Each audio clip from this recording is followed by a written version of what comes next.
Please leave a comment where in the world you are listening from.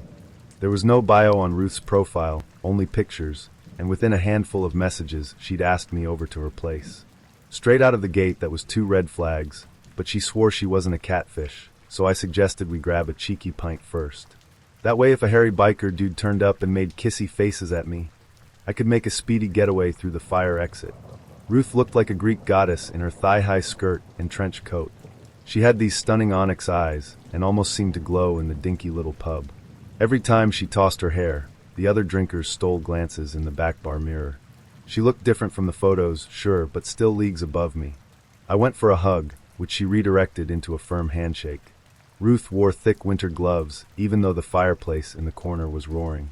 As I caught a trace of her scent, fresh and lovely, a sensible voice at the back of my mind screamed, "What's the catch?" Surely any second now she'd trick me into emptying my bank account. Crap, maybe she'd already swiped my credit card? I patted my pockets. Wallet, phone, Pokemon keychain. Nope. All there. Already the marshal waving that 3rd red flag was a speck in the rearview mirror. The bartender took our orders. I asked for a pint of Guinness, whereas Ruth stuck with tap water. Then we eased into a conversation about our lives. When I started telling her about life in the IT game, she yawned sarcastically. Chuckling, I said, "Well, what do you do then?" "I'm between jobs." "Between what and what?" "Between surgeon and anything that doesn't involve bodily fluids." "Huh. I thought they might have warned you about those in medical school." I didn't always have a problem with them. There was a traumatizing experience. She shuddered as if reliving a painful memory. "Anyway, let's talk about your sex life." Caught off guard, I spat a mouthful of Guinness all over the counter. An agitated Ruth grabbed a wet wipe from her pocket, cleared the mess, and then readjusted the placemats and ashtray, so everything aligned perfectly. The ginger bartender side-eyed her, but said nothing. The beautiful brunette told me she had a bunch of kinks, and I'd be lying if I told you my heart didn't flutter a little. She asked whether I was ready for another drink. I was, although I took small, steady sips because I never could handle my alcohol. Any more than 4 pints usually resulted in me clinging onto the toilet bowl like a life raft. Finally, I just came out with what was nagging at me. "Ruth, don't take this the wrong way, but are you real? Like, what's the catch here? Am I going to wake up tomorrow missing a kidney?"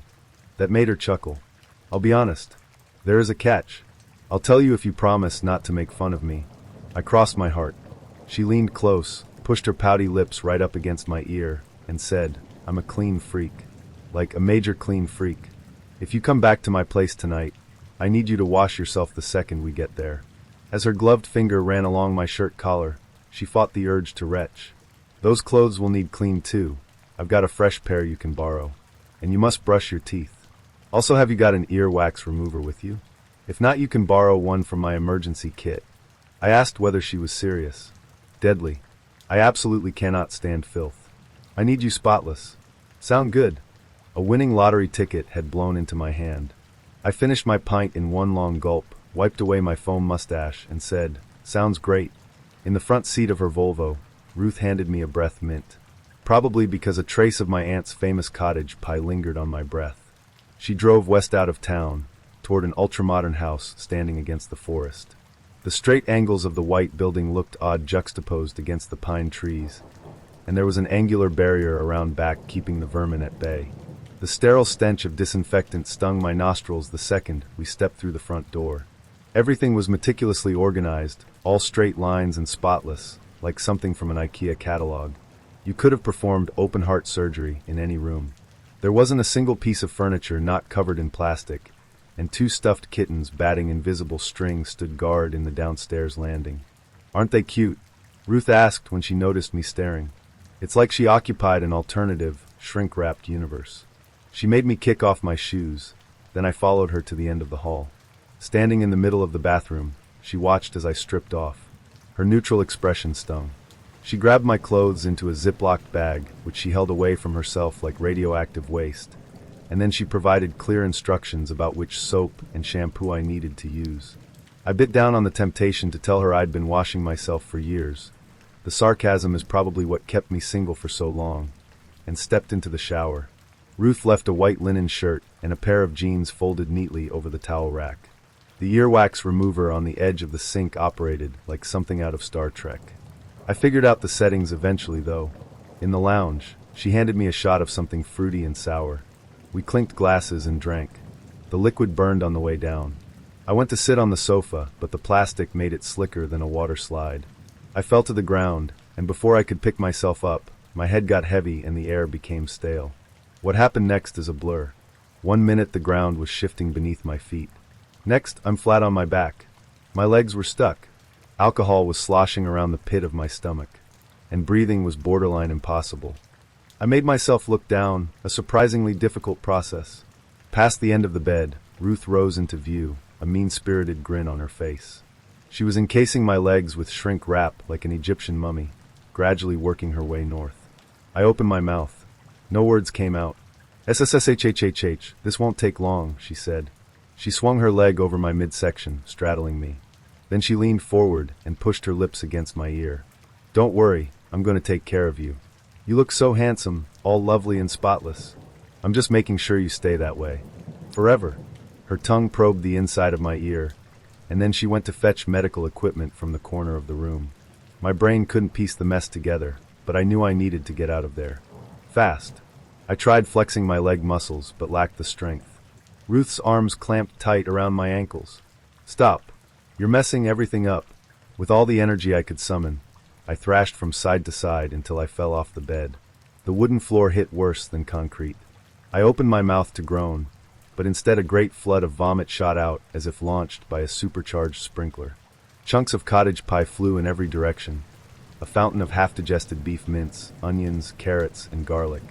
Ruth rushed over to restrain me, but I rolled away, and as I did, her shoes skidded through the rancid contents of my stomach and she fell. The germaphobe popped right back up.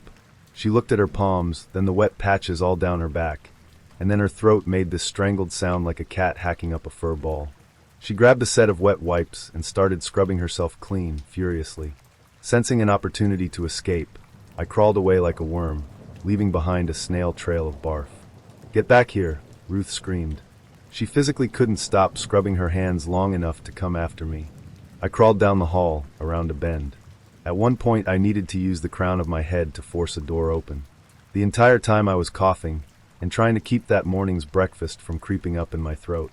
Soon I was conscious enough to realize my left arm was free, whereas the right was pinned against my torso. To my left was the kitchen. Maybe there was a sharp object there I could cut the shrink wrap with? I fumbled towards a central island, crawled up the side, and pulled on a drawer. Cutlery fell all around me with a series of metal clangs, followed by the drawer. My free hand dug through the pile for a knife, finding only spoons. Finally, I grabbed a fork and stabbed at the wrap until my other arm came free. I was like a butterfly emerging from its cocoon. Footsteps came shuffling toward the kitchen. Freeing my legs would take way too long. They still only had a few inches of wiggle room. I would be at Ruth's mercy. Just then something rancid slid up my throat, so I opened my mouth and spat a fat, sticky oyster of what had once been scrambled eggs and bacon, but now looked like an alien life form, into my palm. The beautiful psycho burst through the door. In her hand was a syringe. She launched herself on top of me. My left hand caught her forearm at the last possible second, while the right smeared my biological weapon across her face. As the vomit omelette dripped from her cheek in fat glops, she released the needle and went into furious convulsions. Quickly I rolled on top of her, grabbed the fallen drawer, and bashed her across the side of the skull. I did this until her eyes rolled back. Then I crawled away on my elbows. In the hall, there was a phone on top of a side table. I punched in 999. The operator couldn't understand me, but sent a squad car anyway. I remember telling myself to stay awake in case my kidnapper recovered, but here my memory jump cuts to a circle of emergency responders staring down at me. The officers had a hard time believing my story. A concussed Ruth said I went crazy and attacked her. On the way to the station, they took us to the hospital to patch up our cuts and bruises. Everybody seemed to believe I was the aggressor until the police searched the area surrounding the house. In the forest, they spotted a pack of rats scurrying around some bushes, and beneath it there was a body, partially buried, badly decomposed, and wrapped in plastic. A post-mortem confirmed it was the corpse of a local man who'd disappeared 6 months earlier. I'd seen his mother crying on TV. There were holes in the crotch and left arm of his shrink-wrap prison, where they believed a catheter and 4 drip had been inserted so Ruth could keep the poor guy alive, but in a state which prevented him from contaminating her perfect house. Ruth is denying any wrongdoing. Hopefully, the prosecutors get their act together soon, although I'm told it could take a year before sentencing. Wheels of justice and all that. I'm still on the road to recovery, mentally speaking, but I'm ready to start looking for love again. My date was a plastic surgeon who picked me up in a gleaming Porsche Cayenne.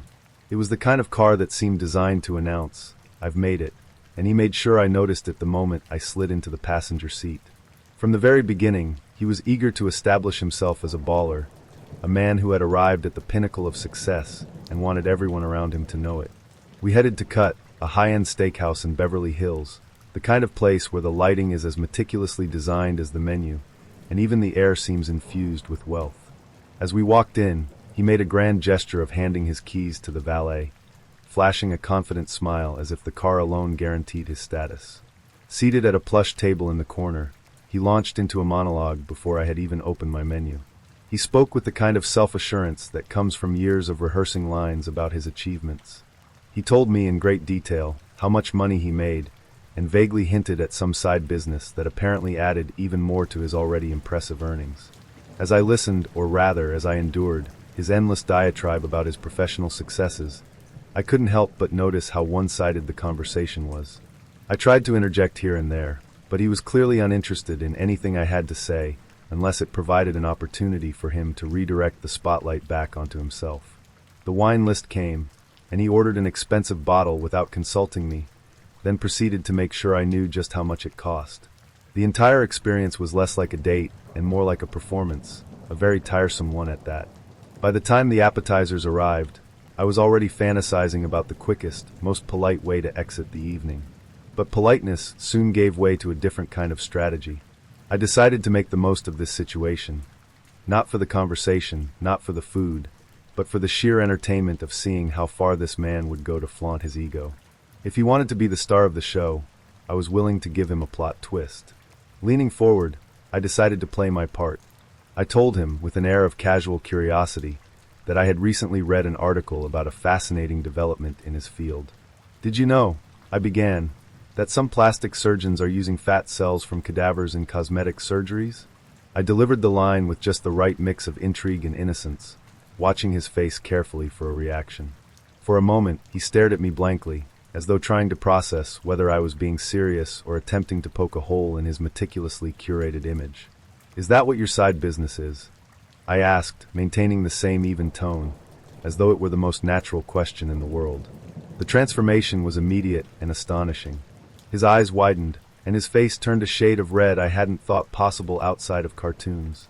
Then, like a pressure cooker releasing steam, he erupted. "How dare you judge me?" he bellowed, his voice cutting through the sophisticated ambience of the restaurant. Heads turned as he pounded the table, the silverware clattering with each impact. "How dare you judge how I make my money?" he screamed again, his voice rising with each word. For a moment, I thought he might calm down, but instead, he did something I could never have predicted. He stood up, grabbed the edge of the table, and flipped it over.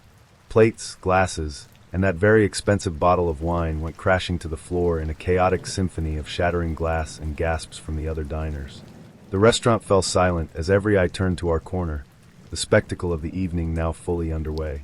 As I sat there, stunned but oddly fascinated, a part of me couldn't help but marvel at the absurdity of the situation. Here was a man so desperate to maintain his image, so unaccustomed to being questioned, that he had completely unraveled over a simple question. I watched as he stormed out of the restaurant, leaving behind a trail of mortified servers and a very bewildered manager. In the stunned silence that followed, I took a moment to collect myself. A server approached tentatively, offering apologies and assurances that they would take care of everything. I reassured him that I was fine and declined their offers for a replacement meal. I had lost my appetite long before the first course arrived. As I walked out of the restaurant, I couldn't help but reflect on what had just happened. The sheer drama of the evening was unlike anything I had ever experienced. Here was a man who had spent his life building an image of success and power, yet the slightest hint of scrutiny had sent him into a tailspin.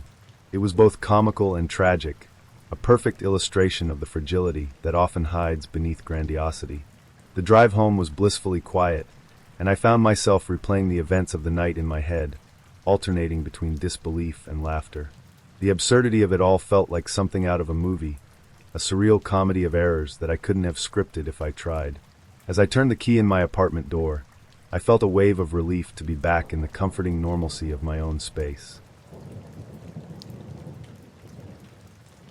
I'm out with this dude at a bar, and honestly, the night is going great. He's funny, charming in that slightly cocky but still endearing way, and we're vibing hard. We're laughing, sharing stories, and the drinks are flowing just enough to make everything feel a little more electric. It's one of those nights that has all the makings of a great story, except, at the time, I had no idea just how much of a story it would turn into. After a few hours of bar hopping and progressively more flirtatious banter, we end up back at my place. One thing leads to another, and we hook up. Everything seems fine, better than fine actually, and we both pass out pretty quickly afterward.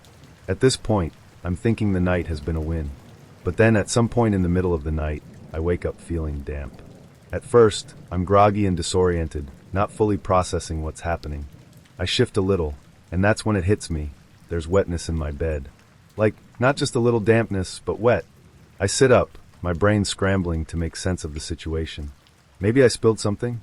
Did I leave a water glass on the nightstand and knock it over in my sleep? My half-asleep brain is desperately searching for any explanation that doesn't involve what I already know, deep down, is the truth. I reach over to him, and sure enough, he's completely passed out, dead to the world. I nudge him gently at first, then a little harder, but he doesn't even stir. It's like poking a mannequin. And that's when the horrifying realization settles in. He has straight up peed the bed. Now, I need to pause for a second here, because there's really no manual for handling this kind of situation. Nobody preps you for this moment in health class. I mean, what's the protocol? What's the etiquette when a grown man pees in your bed during a one-night stand? I'm panicking, and my mind is spinning through every possible scenario. Do I wake him up and confront him? Do I try to clean it myself and pretend it never happened? Do I set the mattress on fire and move to another city? I decide the first step is to escape, so I carefully peel myself out of the bed without waking him. Because, let's be real, there's no way I'm dealing with this face-to-face right now. I tiptoe into the bathroom, shut the door, and immediately call my best friend. It's the middle of the night, but I'm desperate, and I know she's the kind of person who answers no matter what. She picks up after 2 rings, groggy but curious. "What's wrong?" she asks, her voice thick with sleep. I take a deep breath and then blurt it out. "He peed the bed." There's a pause. And then, she bursts out laughing, like full-on can't breathe, tears streaming down her face laughing. Meanwhile, I'm sitting on the bathroom floor in my pajamas, shivering slightly because I didn't grab a blanket on my way out, and I'm not finding any of this remotely funny. Yet, what do? I whisper, because even though he's dead asleep, I'm suddenly paranoid that he's developed superhuman hearing and will wake up if I talk too loudly. Through her laughter, my friend manages to offer absolutely zero useful advice. "Febreze it," she howls. "Oh my God, just spray it with Febreze and pretend it didn't happen." "Febreze it?" I hiss back. "That's your advice? That's not even close to a solution." But the more she laughs, the more the absurdity of the situation starts to hit me. I'm sitting on the bathroom floor at 3 a.m., trapped in my own apartment because a man I barely know has turned my bed into a kiddie pool, and the only advice I've gotten so far is to Febreze it. At some point, her laughter becomes contagious, and before I know it, I'm laughing too. The kind of laughter that comes when you're so far past stress that your brain just gives up and decides to treat the whole thing like a sitcom. Still, the reality of the situation isn't any less grim. I spend the next 2 hours in the bathroom, alternating between Googling how to clean urine out of a mattress and trying to figure out how to face this guy when he wakes up. Do I tell him what happened? Does he already know? Was it an accident or like a recurring problem? And more importantly, how do I make him leave without making this any weirder than it already is? By the time the sun starts coming up, I'm no closer to having answers, but I know I can't hide in the bathroom forever. I finally muster the courage to go back out there, only to find him still completely passed out. Miraculously, he hasn't moved, which means he's still in the mess he created, blissfully unaware. I briefly consider waking him up and confronting him, but honestly, I just don't have the energy for it. Instead, I grab a blanket from the closet, curl up on the couch, and let him figure it out for himself when he wakes up. Eventually, he stumbles out of the bedroom looking confused and a little sheepish. He mumbles something about having to leave, and doesn't even acknowledge the state of the bed. Part of me wonders if he knows and is just too embarrassed to say anything, or if he's genuinely oblivious. Either way, I don't press the issue. I let him leave without a word, and as soon as the door closes behind him, I start the process of reclaiming my apartment and my sanity. In the end, the mattress didn't survive, but the story did. So lesson learned, always have a waterproof mattress protector, and maybe a backup plan for when dates go horribly, hilariously wrong. I was out to dinner for the first time with this good-looking, mid-30s video game developer. From the moment we sat down, the vibe was fantastic. He was charming, quick-witted, and had this relaxed, nerdy confidence that made the whole evening feel easy. The conversation flowed naturally. We talked about everything from our favorite movies to travel dreams, and he even had me laughing so hard at one point that I almost snorted my champagne. It was the kind of first date where you start mentally patting yourself on the back, thinking, wow, maybe dating isn't such a nightmare after all. He was polished but not stuffy, smart but not condescending. Plus, he clearly had a creative side. He worked in video game design, which gave him this cool, quirky edge. It was enough to make me momentarily forget all the weird and disastrous first dates I'd endured before this one. For the first hour, I was genuinely enjoying myself, sipping bubbly and wondering if maybe, just maybe, this guy could be the start of something. Then he leaned in, looked me straight in the eye, and said, "I feel like I can tell you anything." Now that sentence? That's never good. Ever. It's one of those lines that makes your stomach drop a little, because it's usually the prelude to something deeply awkward, cringeworthy, or straight-up alarming. My mental alarm started blaring, but I smiled and nodded, trying to look encouraging.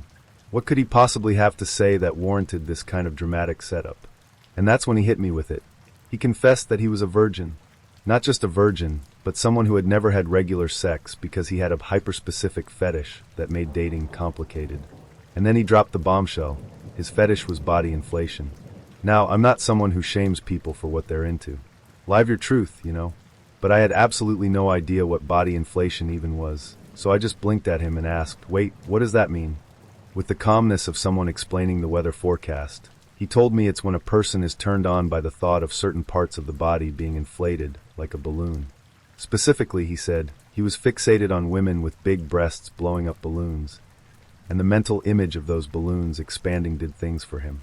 I'm going to be honest. I had to work really hard not to let my face betray me in that moment. Not because I was judging him, but because my brain had no idea how to process what I had just heard.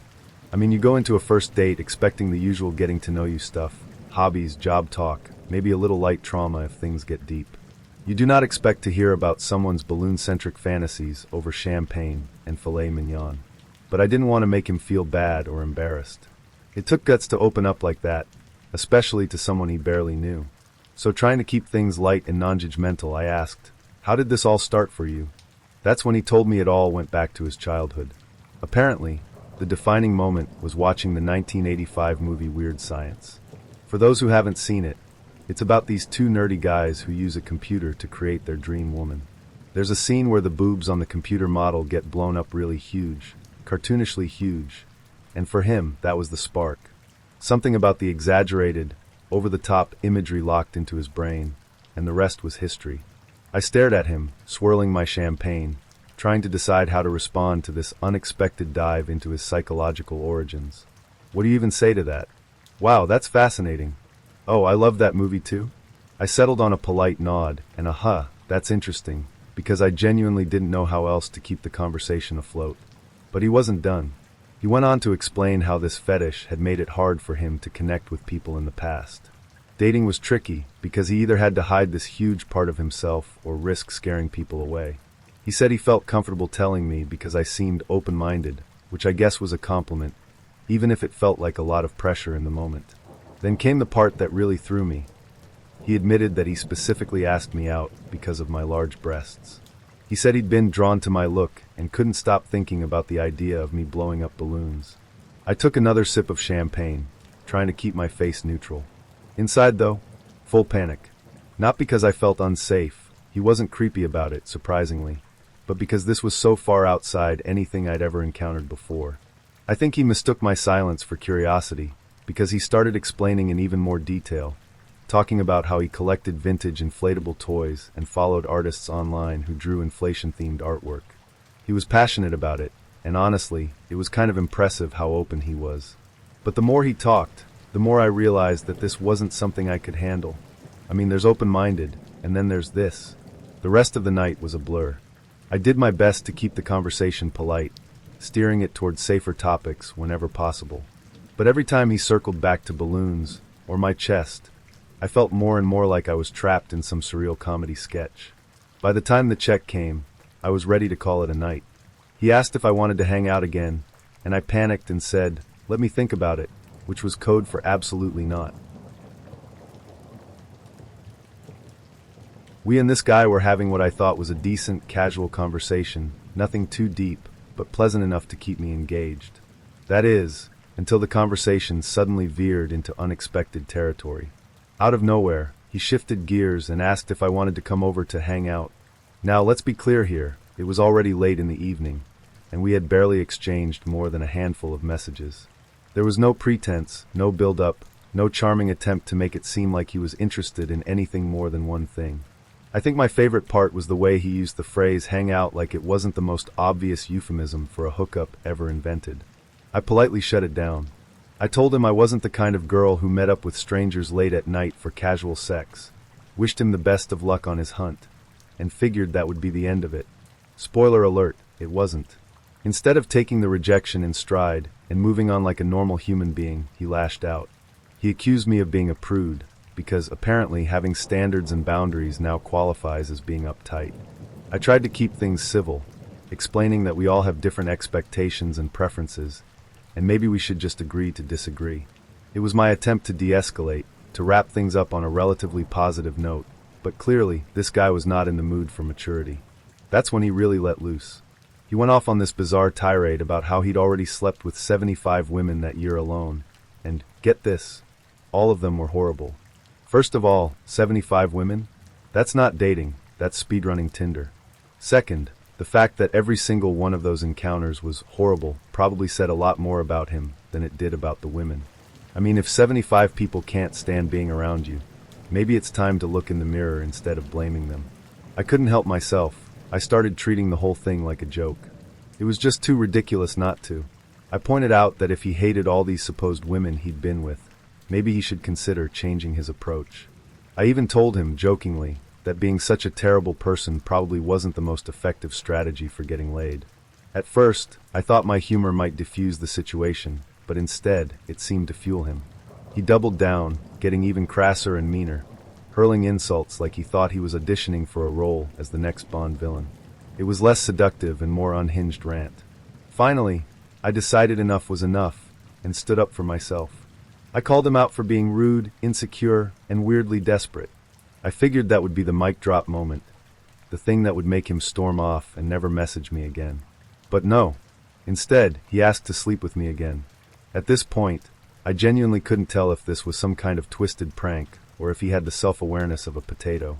I mean, how do you go from hurling insults to propositioning someone again? I reminded him very clearly that I wasn't that kind of girl and, frankly, wouldn't sleep with him even if I was.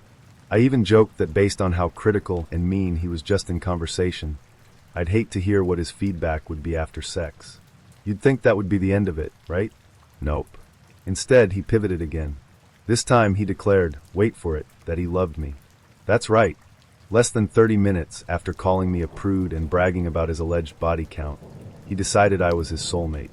At this point, I couldn't decide if he was delusional, unstable, or just really bad at flirting. I told him I wasn't buying it. I wasn't interested, and I wasn't going to change my mind. And do you know what he said? Are you sure? Yes, I was sure. I ended the conversation, deleted the app, and sat on my couch for a solid 10 minutes replaying everything that had just happened in my head. It was like my own personal episode of Black Mirror, except instead of killer robots or dystopian futures, the horror came in the form of one man's absolute inability to take rejection. Later, when I told my friends the story, they were torn between disbelief and hysterical laughter. One of them suggested I should have asked him if his 75 exes were also loved within the first 10 minutes of meeting him. Another said I should have asked if he kept a spreadsheet to keep track of them all. And honestly, looking back, it is funny. It's so absurd that it almost doesn't feel real. But at the time, it was just exhausting. I mean, dating is already hard enough without having to fend off guys who treat conversations like emotional roller coasters. 1 minute insulting you, the next declaring their undying love. The whole experience left me with a renewed appreciation for having boundaries and sticking to them. It also reminded me just how important it is to trust your instincts. The moment someone makes you feel uneasy or disrespected, it's okay to walk away, no explanations needed. I'm not saying I gave up on dating entirely after that, but I definitely took a break. I needed time to recover, to detox from the weirdness, and to remind myself that not every interaction is a disaster waiting to happen. And if there's one thing I learned from this whole debacle, it's that confidence isn't about being loud or pushy. It's about respecting yourself enough to know when to say no. Because honestly, no one deserves to feel like they have to justify their standards, especially not to someone whose idea of flirting includes bragging about imaginary conquests and backhanded insults. So yeah, I deleted the app. And no, I haven't looked back. This literally was the first time I gave online dating a try. I was in my early 20s, in the military, and honestly thought, why not? Everyone else seemed to be doing it, and I figured it might be a fun way to meet people outside the barracks or the base. Spoiler alert, it was not fun. At least, not in the way I'd imagined. Instead, it turned out to be one of the most cringe-worthy, chaotic, and downright bizarre experiences of my life. Looking back, I realize I did everything wrong. Rookie mistakes all around. First, I gave the guy my actual phone number before we'd even met in person. Big mistake. Huge. Second, I agreed to dinner instead of drinks for a first date. Rookie move number 2. Dinner meant I was locked into at least an hour or more, and there's no casual escape when you're seated across from someone with a whole chef throwing knives around in the background. Drinks? Much easier to gulp down and ghost. But at the time, I didn't know any better. The first red flag should have been when he called me for the first time. Something about his voice just seemed off. He had this heavy, labored breathing, like he was perpetually running up a flight of stairs, and it immediately set off alarm bells. But then, I reminded myself not to be judgy. Maybe he had allergies, or asthma, or just happened to be the world's loudest breather. Whatever it was, I let it slide because, again, I was young, inexperienced, and still clinging to the idea that people were inherently decent. Oh, how wrong I was.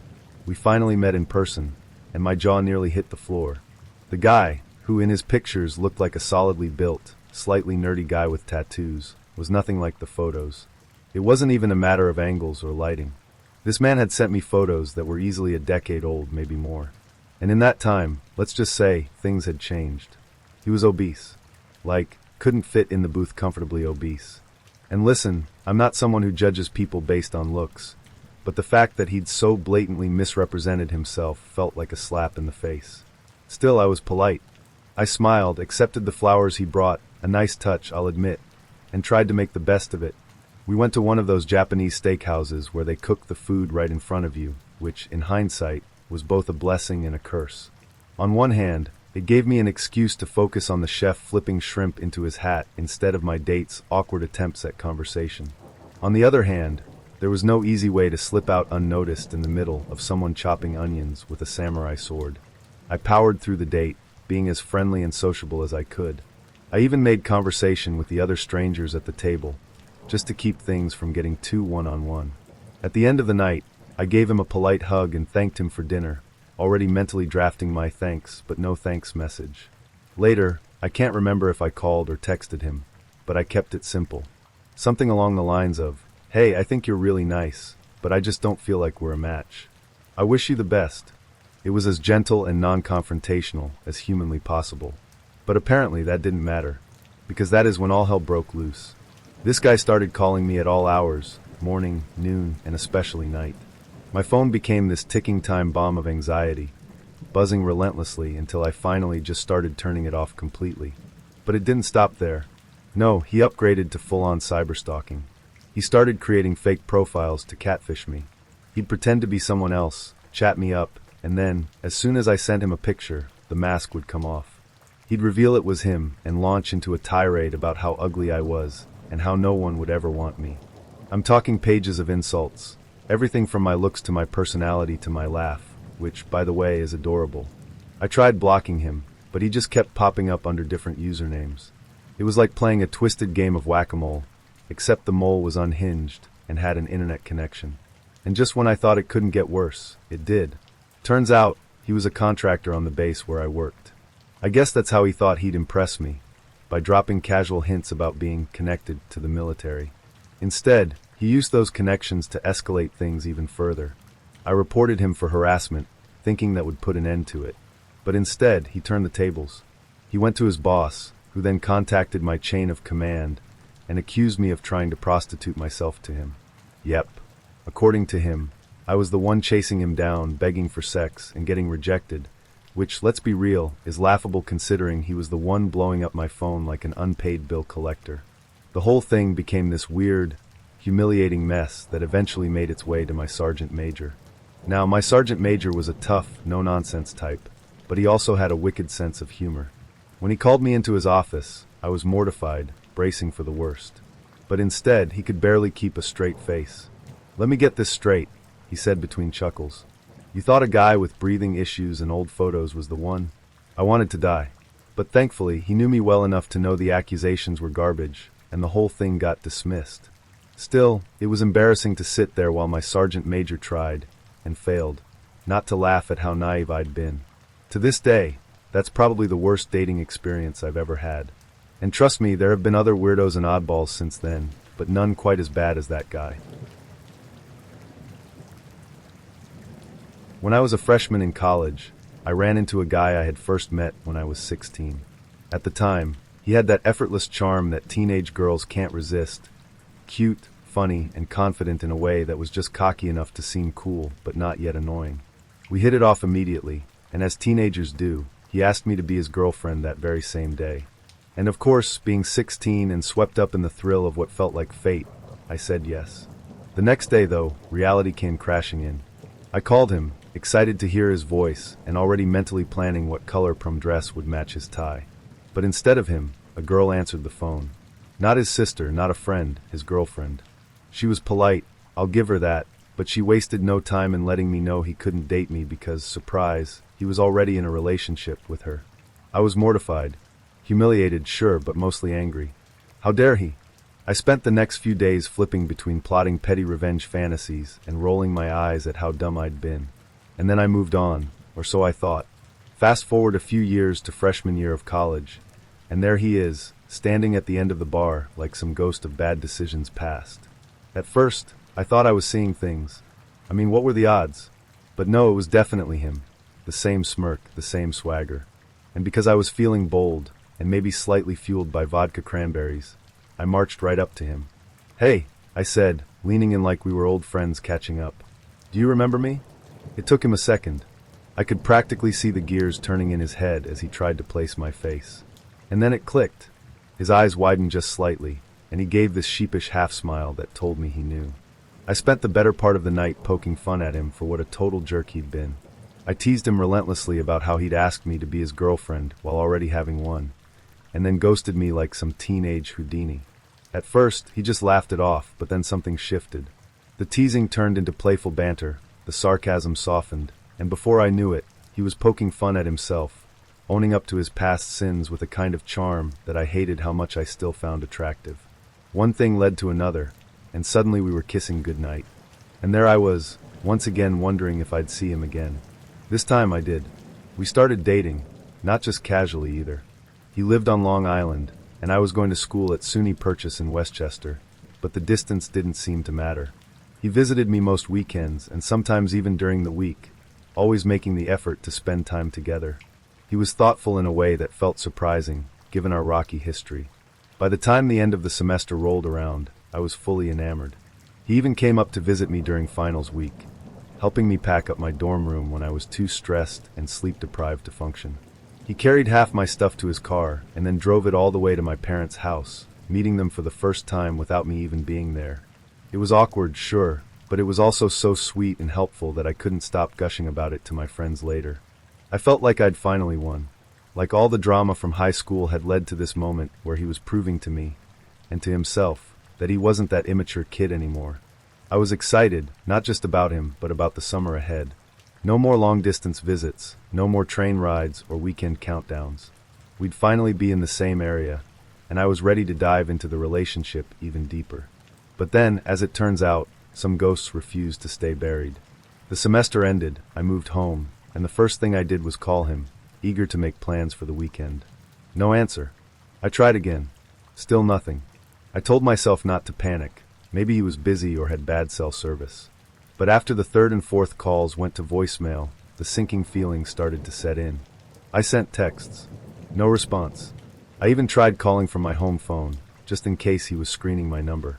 Still nothing. The déjà vu was unreal.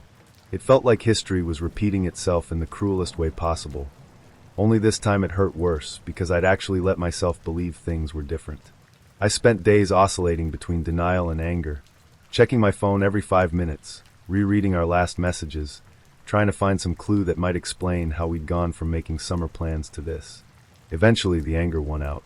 I wasn't going to let myself cry over a guy who clearly had commitment issues, or, worse, some deeply ingrained fear of confrontation. But that didn't make it sting any less. I'd given him a second chance, and he'd vanished again. Not with a dramatic breakup or a big fight, but with silence. Weeks went by, and the radio silence continued. No apology. No explanation. Just nothing. I never saw him again after that, but for a while, I couldn't shake the feeling that he might pop up at any moment. At a bar, at the grocery store, maybe even sliding into my DMs with some half-hearted excuse about losing his phone or having a busy summer. And you know what?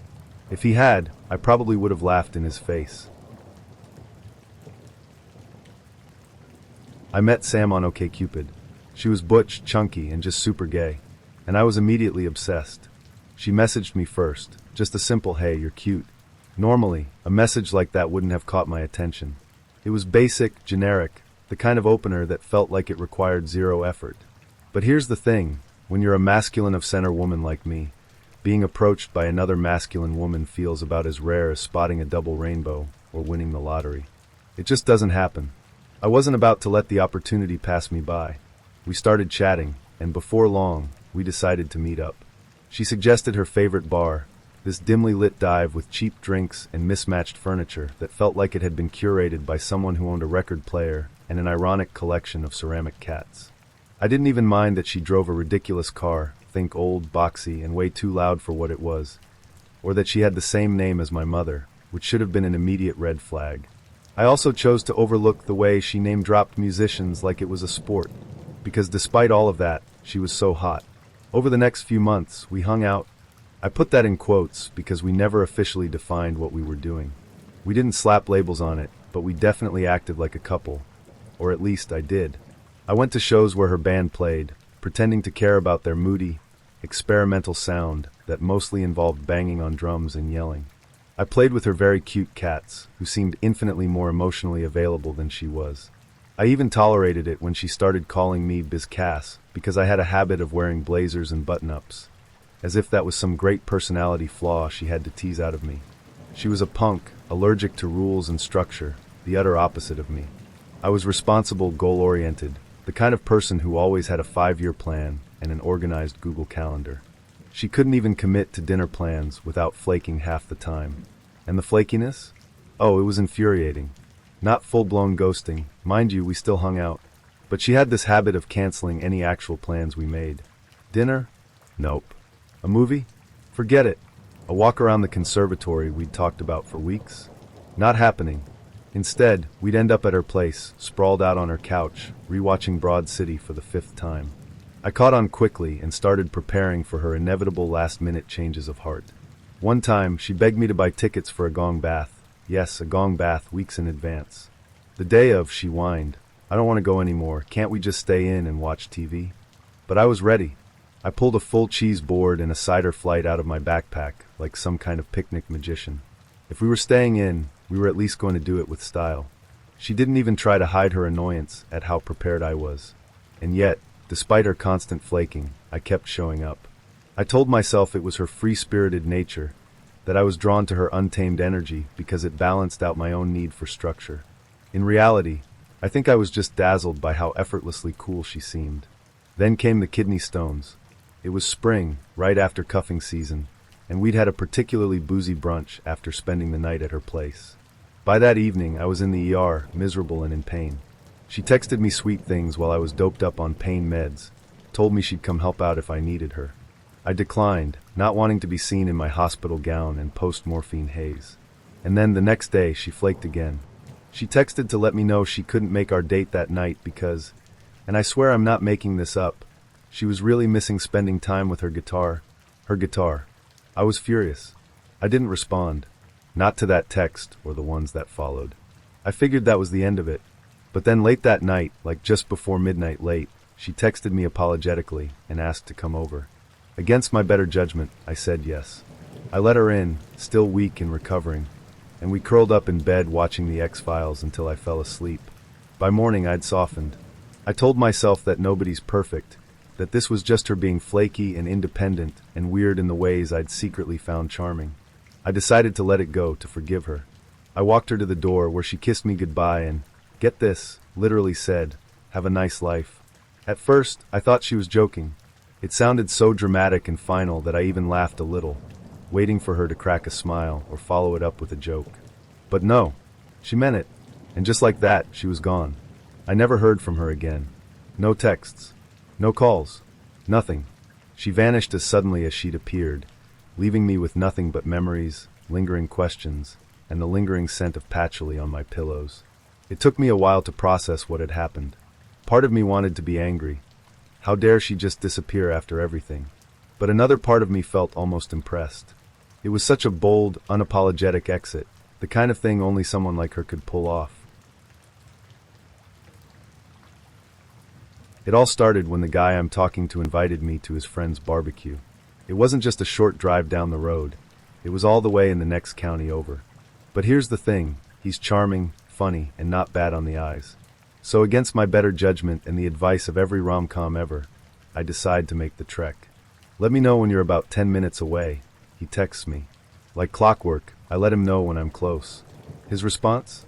"I'm still at the gym, so I'll be there in 20. And there it was, my first red flag. Now, I've seen my share of pink flags, yellow flags, maybe even some chartreuse flags. But this was a bona fide, crimson banner flapping in the wind. Yet somehow, instead of making a U-turn and calling it a day, I decided to press on. When he finally arrives, I'm ready to chalk it up to poor time management. Everyone has their quirks, right? But then he opens the door to his apartment, and suddenly I'm in the middle of a Hoarders episode. There's laundry draped over the kitchen table, like some kind of makeshift tablecloth, dirty dishes stacked precariously in the sink, and enough cat hair floating around to knit a whole new cat. I'm standing there, trying to navigate the minefield of bad first impressions, when he casually announces, "I'm going to hop in the shower real quick." And then it happens. He leaves the bathroom door open. Open!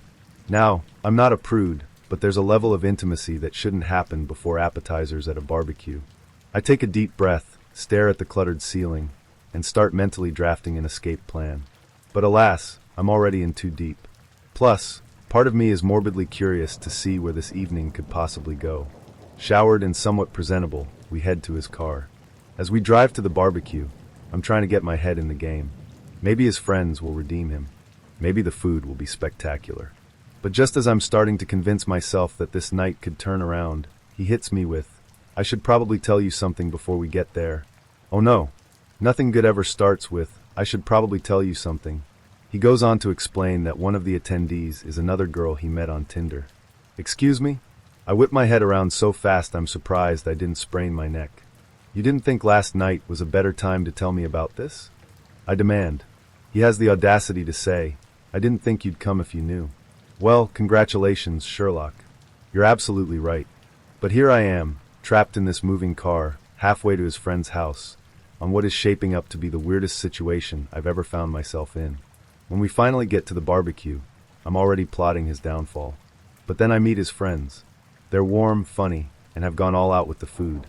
I mean, we're talking ribs that fall off the bone, grilled veggies seasoned to perfection, and a dessert spread that could rival a bakery.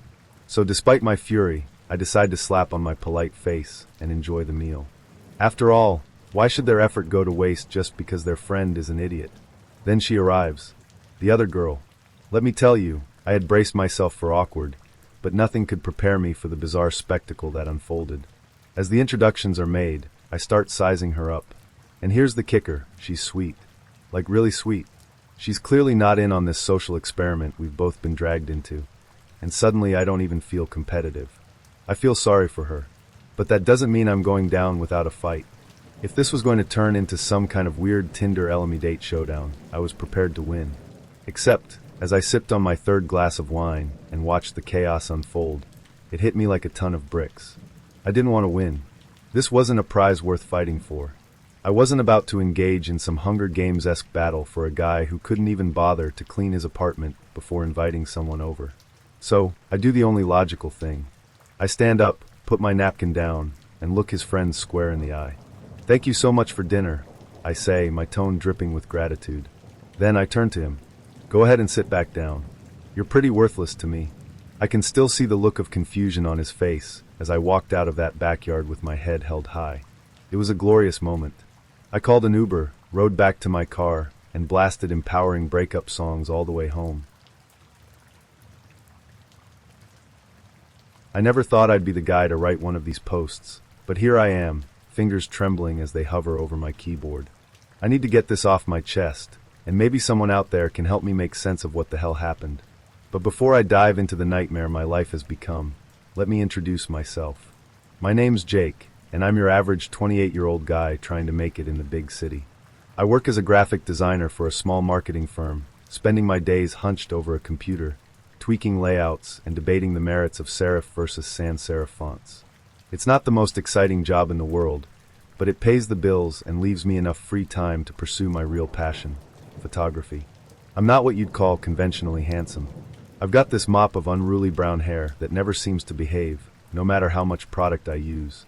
My eyes are a muddy hazel, nothing special, hidden behind thick-rimmed glasses that I've been told make me look adorkable, whatever that means. I'm average height, with a bit of a dad bod from too many late nights snacking while working on projects. But I've got a decent smile, or so I've been told, and I can usually make people laugh. My apartment is a tiny studio in the heart of downtown. It's cramped, with barely enough room for my bed, desk, and the small kitchen area. The walls are plastered with my photographs, moody black and white shots of the city at night, close-ups of raindrops on leaves, that sort of thing. It's not much, but it's home. My love life? Well, that's been a bit of a disaster. I've had a few relationships over the years, but nothing that really stuck. My last girlfriend, Sarah, dumped me 6 months ago because she said I was too absorbed in my work. Maybe she was right. I do tend to get lost in my projects, sometimes forgetting to eat or sleep when I'm in the zone. After Sarah left, I threw myself into my work even more. I picked up extra freelance gigs, stayed late at the office, anything to keep my mind off the loneliness that crept in during the quiet hours of the night. But eventually, even I had to admit that I needed to get back out there. That's when I decided to give Tinder a shot. I'd always been skeptical of dating apps, but a couple of my coworkers had good experiences with it, so I figured why not. I spent an embarrassingly long time choosing photos for my profile. Should I go with the serious, artsy black and white portrait? The goofy snapjack from my best friend's wedding? In the end, I settled on a mix, a couple of casual shots, one of me with my camera, and yes, the adorkable one with the glasses. For the first few weeks, it was pretty uneventful. A few matches here and there, some conversations that fizzled out after a day or two. I was about ready to give up on the whole thing when I matched with her. Lily. Lily's profile was different. Most girls on Tinder have the usual pics, beach shots, gym selfies, that kind of thing. But Lily's pics were artsy as fuck. Black and white portraits where she was always looking slightly off camera, like she was distracted by something just out of frame. It was intriguing, I'll give her that. We matched on a Tuesday night, and she messaged me first. "Lily, hey there handsome, winky face, WID?" I was sitting at my desk, editing some photos from a recent shoot, when my phone buzzed with the notification. I picked it up, my heart doing a little flip when I saw her name. Me and him just chillin', editing some pics. Buh. Lily same. Bored AF though. Wanna change that. Winky face. Now, I'm not gonna lie, my first thought was, holy shit, I'm gonna get laid tonight. But I didn't want to come on too strong and scare her off. So I played it cool. Me haha maybe. What did you have in mind? Lily ick. You tell me winky face, I'm down for anything. Me, how about we grab a drink first? Get to know each other a bit. Lily sounds good. When and where? We agreed to meet at this little dive bar downtown the next night. I was pumped, but also a bit nervous. I mean, she seemed almost too eager, you know? But I figured, What's the worst that could happen? The next day at work, I couldn't focus. My mind kept drifting back to Lily's profile pics, those haunting eyes that seemed to look right through me. My boss, Dave, had to snap his fingers in front of my face more than once to get my attention. Earth to Jake, he said, a hint of annoyance in his voice. You with US, buddy? Yeah, sorry, I mumbled, forcing my eyes back to my computer screen. Just a little distracted today. Dave's expression softened. Hot date tonight. I felt my cheeks flush. Maybe. We'll see. He clapped me on the shoulder. Good for you, man. Just don't forget about the Johnson account deadline tomorrow, all right? I nodded, promising myself I'd stay late to finish up if I had to. No way was I going to let this date mess up my work. The rest of the day crawled by. I must have changed my outfit 5 times before leaving my apartment, finally settling on a simple black button-down and my nicest jeans. As I locked my door, I caught a glimpse of myself in the hallway mirror. My hair was doing that thing again, sticking up in all directions. I tried to smooth it down, gave up, and headed out. I got to the bar about 15 minutes early. It was a place called the Rusty Nail, a hole-in-the-wall joint with dim lighting and a jukebox that hadn't been updated since the 90s. I liked it because it was never too crowded, and they made a mean old-fashioned. As I nursed my first drink, I felt a tap on my shoulder. Hey there, handsome. I turned around, and there she was, Lily. And let me tell you, her profile pics didn't do her justice. She had this long, dark hair that seemed to move even when she was standing still. And her eyes, man, her eyes were something else. Deep green, almost hypnotic. Hi, I managed to stammer out. Lily, right? She smiled, and I swear the whole bar got a little brighter. That's me, and you must be Jake. Nice to finally meet you in person. We grabbed a table and started chatting. The conversation flowed easily, like we'd known each other for years. We talked about our jobs. She was a freelance photographer, which instantly piqued my interest. Our hobbies, we both loved horror movies. And our families, she was an only child like me. As the night went on, I couldn't shake this feeling that something was off. Not in a bad way, necessarily. It was more like when you're watching a movie and you can tell there's a jump scare coming, but you don't know exactly when. At one point, Lily excused herself to go to the bathroom. While she was gone, I checked my phone and saw a message from her. Lily, having a great time, winky face, can't wait to see where this goes. I looked up, confused. She'd left her phone on the table. How did she? Before I could think too much about it, she was back, sliding into the seat across from me with that same mesmerizing smile. Everything okay? She asked, tilting her head slightly. Yeah, I thought I got a message from you, but your phone's right here. She laughed, a sound like tinkling bells. Oh, that's weird. Must be a glitch or something. I nodded, pushing the thought out of my mind. We ordered another round of drinks, and as the night wore on, I found myself more and more drawn to her. There was something about Lily that was just captivating. Around midnight, the bar started to clear out. Lily leaned in close, her breath warm against my ear. Want to get out of here? My heart raced. This was it. But again, that nagging voice in the back of my head told me to take it slow. How about we call it a night? I suggested. Maybe we could do dinner tomorrow. For a split second, I swear I saw a flash of something in her eyes. Disappointment? Anger? But it was gone so fast I thought I must have imagined it. Sure, she said, her smile never wavering. Dinner sounds great. We said our goodbyes outside the bar. As I turned to leave, Lily grabbed my arm. Her grip was surprisingly strong. Jake, she said, her voice low. I had a really great time tonight. I can't wait to see you again.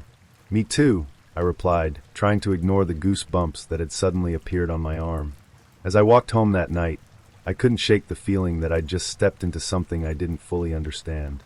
But I was excited, intrigued, and maybe a little scared. Little did I know that fear was about to become all too real. The next morning, I woke up with a pounding headache and a mouth that felt like it was stuffed with cotton. I groaned, reaching for my phone on the nightstand. The bright screen made me wince as I checked the time. 10:37 a.m. Shit! I was late for work. As I scrambled out of bed, my phone buzzed with a string of notifications. All from Lily. Lily, morning handsome, winky face. Lily, can't stop thinking about last night, Lily. Can't wait to see you again, Lily. Dinner tonight? Lily, Jake? Lily, you there? Lily, hello?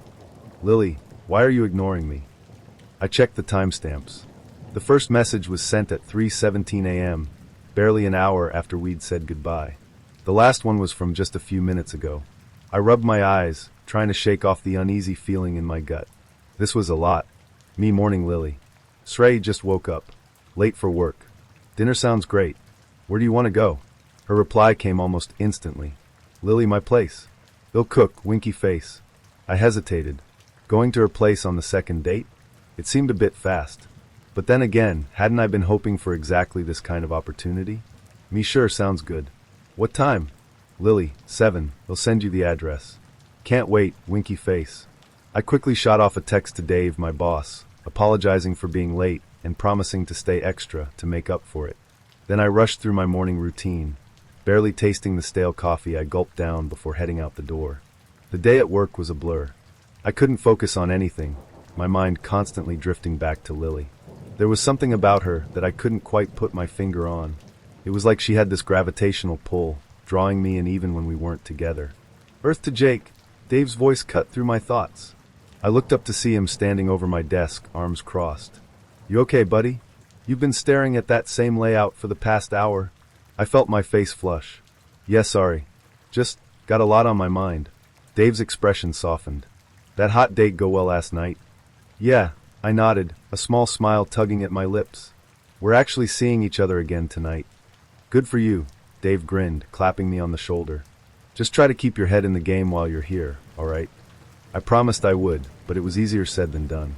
As the day wore on, my phone kept buzzing with messages from Lily.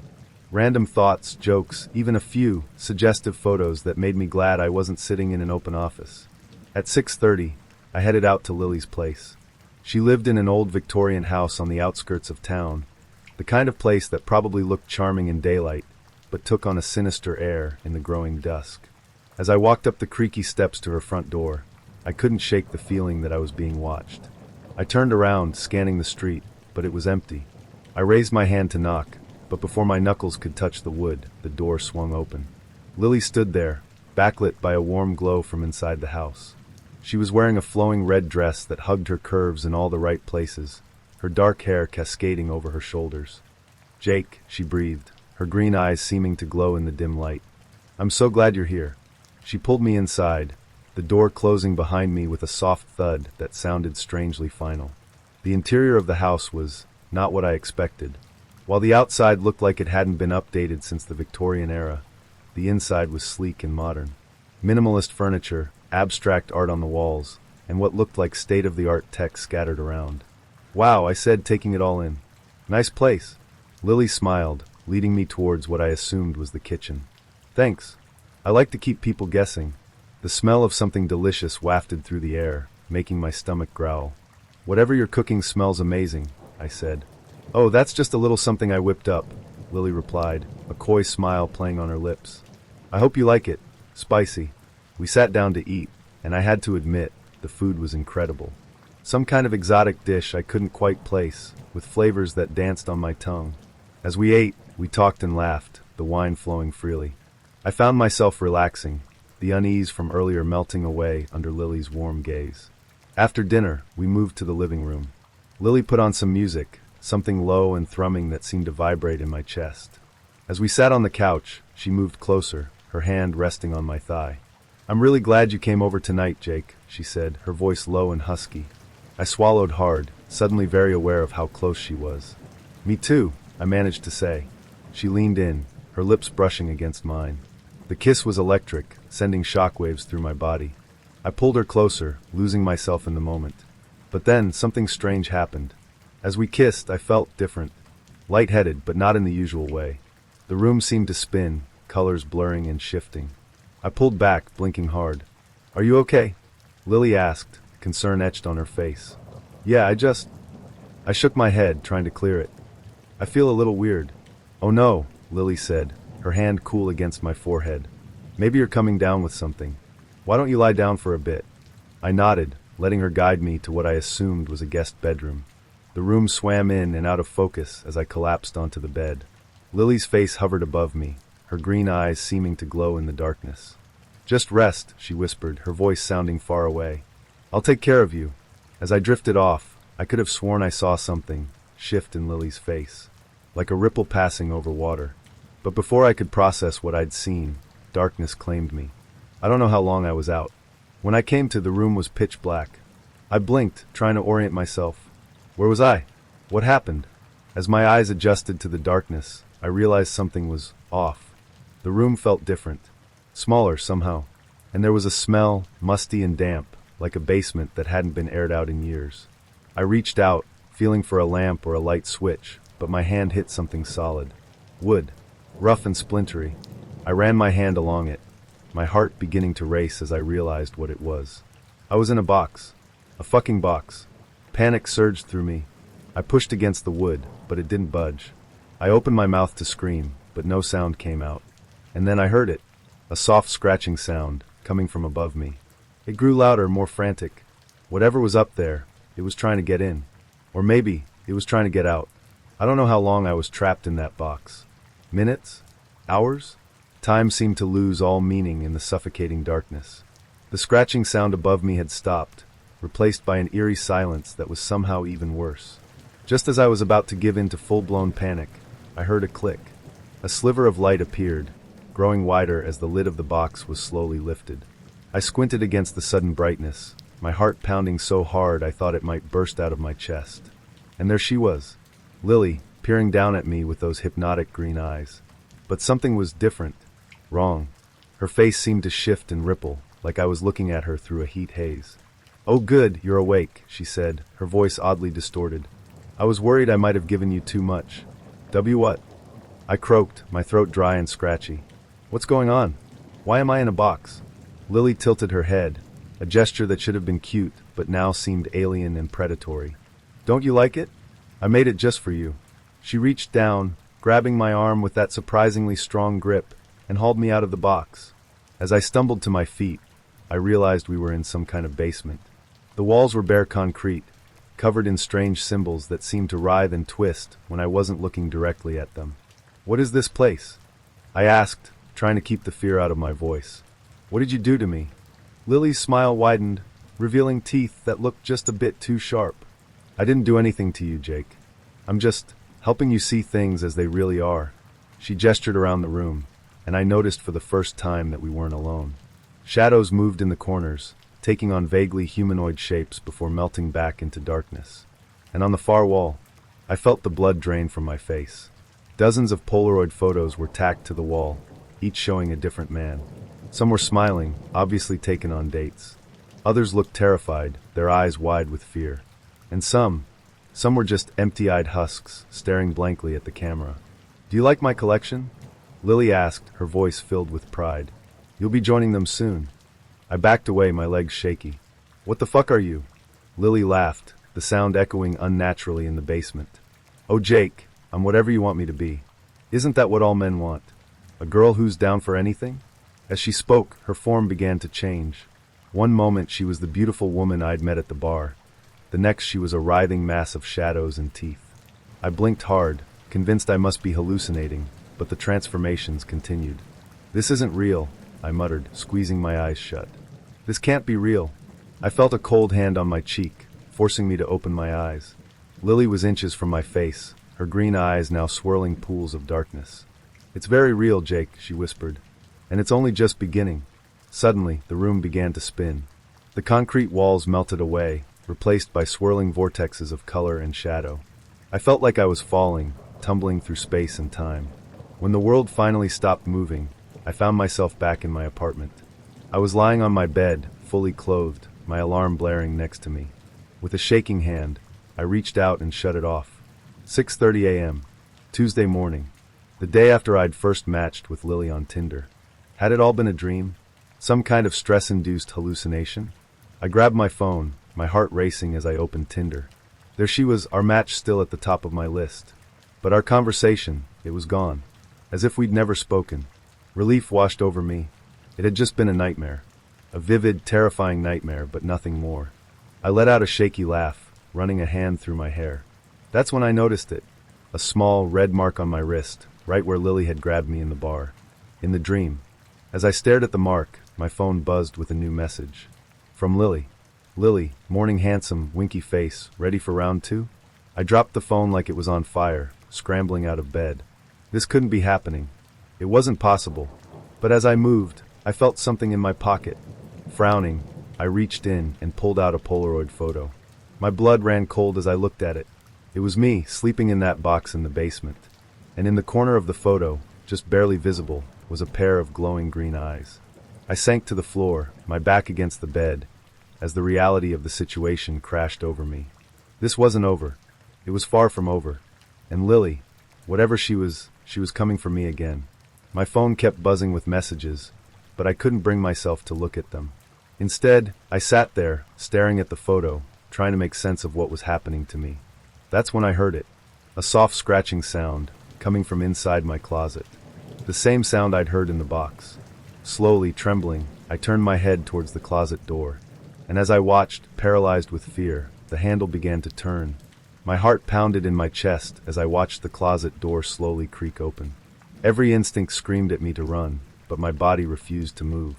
I was frozen, a deer in headlights, as the darkness within the closet seemed to pulse and breathe. A pale hand emerged from the shadows, its fingers unnaturally long and tipped with sharp, black nails. It gripped the edge of the door, and I heard the wood splinter under its strength. "Jake!" Lily's voice echoed from within the closet, distorted and unnatural. "Don't you want to play?" That broke my paralysis. I scrambled to my feet, nearly tripping over myself as I bolted for the apartment door. I could hear something moving behind me, a sound like 1,000 insects skittering across the floor. I made it to the living room before I felt something wrap around my ankle. I went down hard, my chin cracking against the hardwood floor. Stars exploded in my vision as I rolled onto my back, kicking frantically at whatever had grabbed me. It was Lily, or what used to be Lily.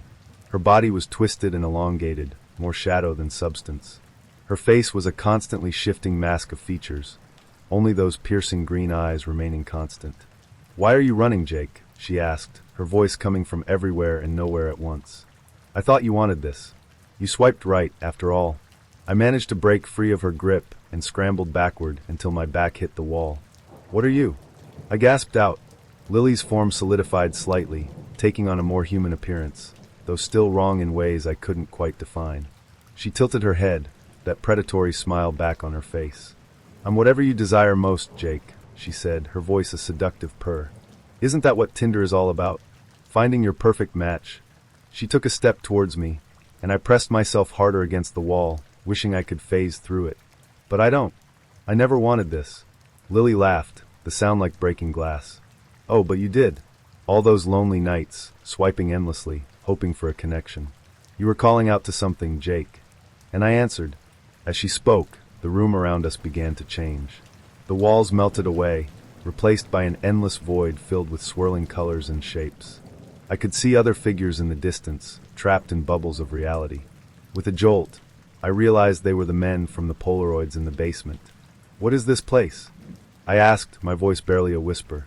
Lily spread her arms wide, her form shifting and twisting. "This is my domain, Jake.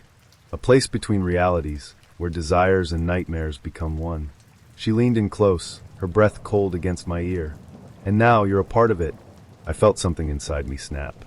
Maybe it was the fear, or the adrenaline, or just the sheer impossibility of the situation. But suddenly I was angry. Furious at being toyed with, at being trapped in this nightmare. "No," I growled, pushing her away with a strength I didn't know I possessed. "I'm not playing your game anymore." Lily's eyes widened in surprise, then narrowed dangerously. "You don't have a choice, Jake. You're mine now." She lunged at me, her form shifting into something monstrous, all teeth and claws. But this time I was ready. I ducked under her attack and ran, not towards any specific destination, but simply away from her. The void around us churned and twisted, reality bending in impossible ways. I could hear Lily behind me, her inhuman shrieks echoing through the nothingness. But I kept running, my feet somehow finding purchase on nothing at all. As I ran, I saw flashes of my life. My apartment, the office, the rusty nail bar. But they were distorted, twisted versions of reality. In each scene, I saw myself, but not quite right. Versions of me that had made different choices, taken different paths. And in each one, Lily was there, watching, waiting. I realized then what she truly was. Not just a monster, but a parasite, feeding on the loneliness and desperation of people like me. She was the embodiment of every bad decision, every moment of weakness. But I wasn't weak. Not anymore. I skidded to a stop, turning to face her. Lily was right behind me, her form a writhing mass of shadows and hate. Enough, I said, my voice steady despite the fear coursing through me. I'm done being your puppet. Lily snarled, lunging at me once more. But this time, as her claws reached for me, I stood my ground. I thought of my life, my friends, my family. All the real connections I had, not the false promise of a perfect match. You have no power over me, I said, and I believed it. There was a sound like reality itself was tearing apart. Lily screamed, her form dissolving into motes of light. The void around us shattered like glass, and I was falling. I jolted awake with a gasp, sitting bolt upright in my bed. Sunlight streamed through my window, and I could hear the familiar sounds of the city outside. For a long moment, I just sat there, my heart racing, trying to process what had happened. Had it all been a dream? Some kind of shared hallucination? I grabbed my phone, my hands shaking slightly. There was Tinder still installed. With a deep breath, I opened it. My match with Lily was gone. In fact, her profile had disappeared entirely, as if she had never existed. Relief washed over me, so intense I felt tears prick at the corners of my eyes. It was over. Whatever Lily was, whatever had happened, it was done. As I set my phone down, I noticed something on my wrist. The red mark where Lily had grabbed me was still there, but it was fading even as I watched. Soon it would be gone, the last tangible proof of my nightmare. I got out of bed on shaky legs and made my way to the bathroom. As I splashed water on my face, I caught my reflection in the mirror. I looked different, older somehow, like I'd lived a lifetime in the space of a night. But I also saw strength there, a resolve I hadn't had before. I picked up my phone again, my finger hovering over the Tinder icon. With a deep breath, I pressed down, holding it until the app began to wiggle. Then I hit the little X, watching as it disappeared from my screen. No more games. No more swiping. It was time to make real connections in the real world. As I got ready for work, I felt lighter somehow. Free. But I couldn't shake the feeling that somewhere, in some twisted corner of reality, Lily was still out there, waiting for the next lonely soul to swipe right. It's been 3 months since my encounter with Lily, and I still wake up some nights in a cold sweat, the echo of her laughter ringing in my ears. The rational part of my brain wants to dismiss it all as a vivid nightmare, a product of stress and loneliness. But I know better. The memory of those green eyes, shifting and swirling with otherworldly malice, is too real to be a mere figment of my imagination. I've tried to move on, to return to some semblance of normalcy. I threw myself into my work, churning out designs with a fervor that both impressed and worried my boss, Dave. He pulled me aside one day, concern etched on his face. "Jake, buddy," he said, his hand on my shoulder, "you've been putting in a lot of hours lately. Everything okay?" I nodded, forcing a smile. "Yeah, just trying to stay busy, you know." He didn't look convinced, but he didn't push it. "All right, well, don't burn yourself out, okay? But the truth is, I'm terrified of being idle. Because when I'm not working, when my mind has a chance to wander, that's when the doubts creep in. That's when I start seeing shadows move in the corner of my eye, or catch a glimpse of flowing dark hair disappearing around a corner. I've stopped using dating apps altogether. The very thought of swiping through profiles makes my stomach churn. Instead, I've been trying to meet people the old-fashioned way. I joined a local photography club, started attending gallery openings, even signed up for a cooking class. Anything to make real, tangible connections with actual people. But it's not easy. Every time I meet someone new, I can't help but scrutinize them, looking for any sign that they might not be who they claim to be. Are their eyes a little too bright? Their smile a little too perfect? It's exhausting, this constant vigilance, but I can't seem to shake it. About a month after the incident, I broke down and went to see a therapist. Dr. Simmons is a kind, middle-aged woman with a no-nonsense attitude that I find oddly comforting. Of course, I couldn't tell her the whole truth. I'd have been committed on the spot. Instead, I talked about anxiety, about feeling disconnected from reality. "It sounds like you've experienced some form of dissociation," she said during one of our sessions. "Often, this can be triggered by a traumatic event. Is there anything that happened recently that might have caused this?" I hesitated, then said, "I had a bad experience with someone I met online. It didn't turn out to be what I expected." Dr. Simmons nodded sympathetically. Online interactions can be very deceptive. We project our desires and expectations onto the person on the other side of the screen. And when reality doesn't match up, it can be quite jarring. If only she knew how jarring it really was. The therapy has helped, to an extent. At least I'm sleeping better most nights. But there are still moments when the world doesn't feel quite real, when I find myself questioning everything around me. Last week, I was at a coffee shop working on some freelance projects. As I was packing up to leave, a woman at the next table struck up a conversation. She was pretty, with warm brown eyes and a friendly smile. We chatted for a bit about the book she was reading, and as I was about to leave, she asked if I'd like to grab dinner sometime. For a moment, I was tempted. She seemed nice, normal. But then I remembered Lily, how she had seemed nice and normal at first too. I politely declined, making up an excuse about being too busy with work. As I walked home, I couldn't shake the feeling that I'd made a mistake. Was I going to let one bad experience, admittedly, a supernaturally terrifying bad experience, ruin my chances at happiness forever? When I got home, I stood in front of my closet for a long time, just staring at the door. Finally, with a deep breath, I opened it. Nothing but clothes and shoes greeted me. No writhing shadows, no monstrous hands reaching out to grab me. Just my normal, mundane closet. I let out a shaky laugh, realizing how ridiculous I must look. This is what my life has become, being afraid of my own closet. That night, I had a dream. I was back in that void where Lily had taken me, surrounded by swirling colors and trapped souls. But this time, I wasn't afraid.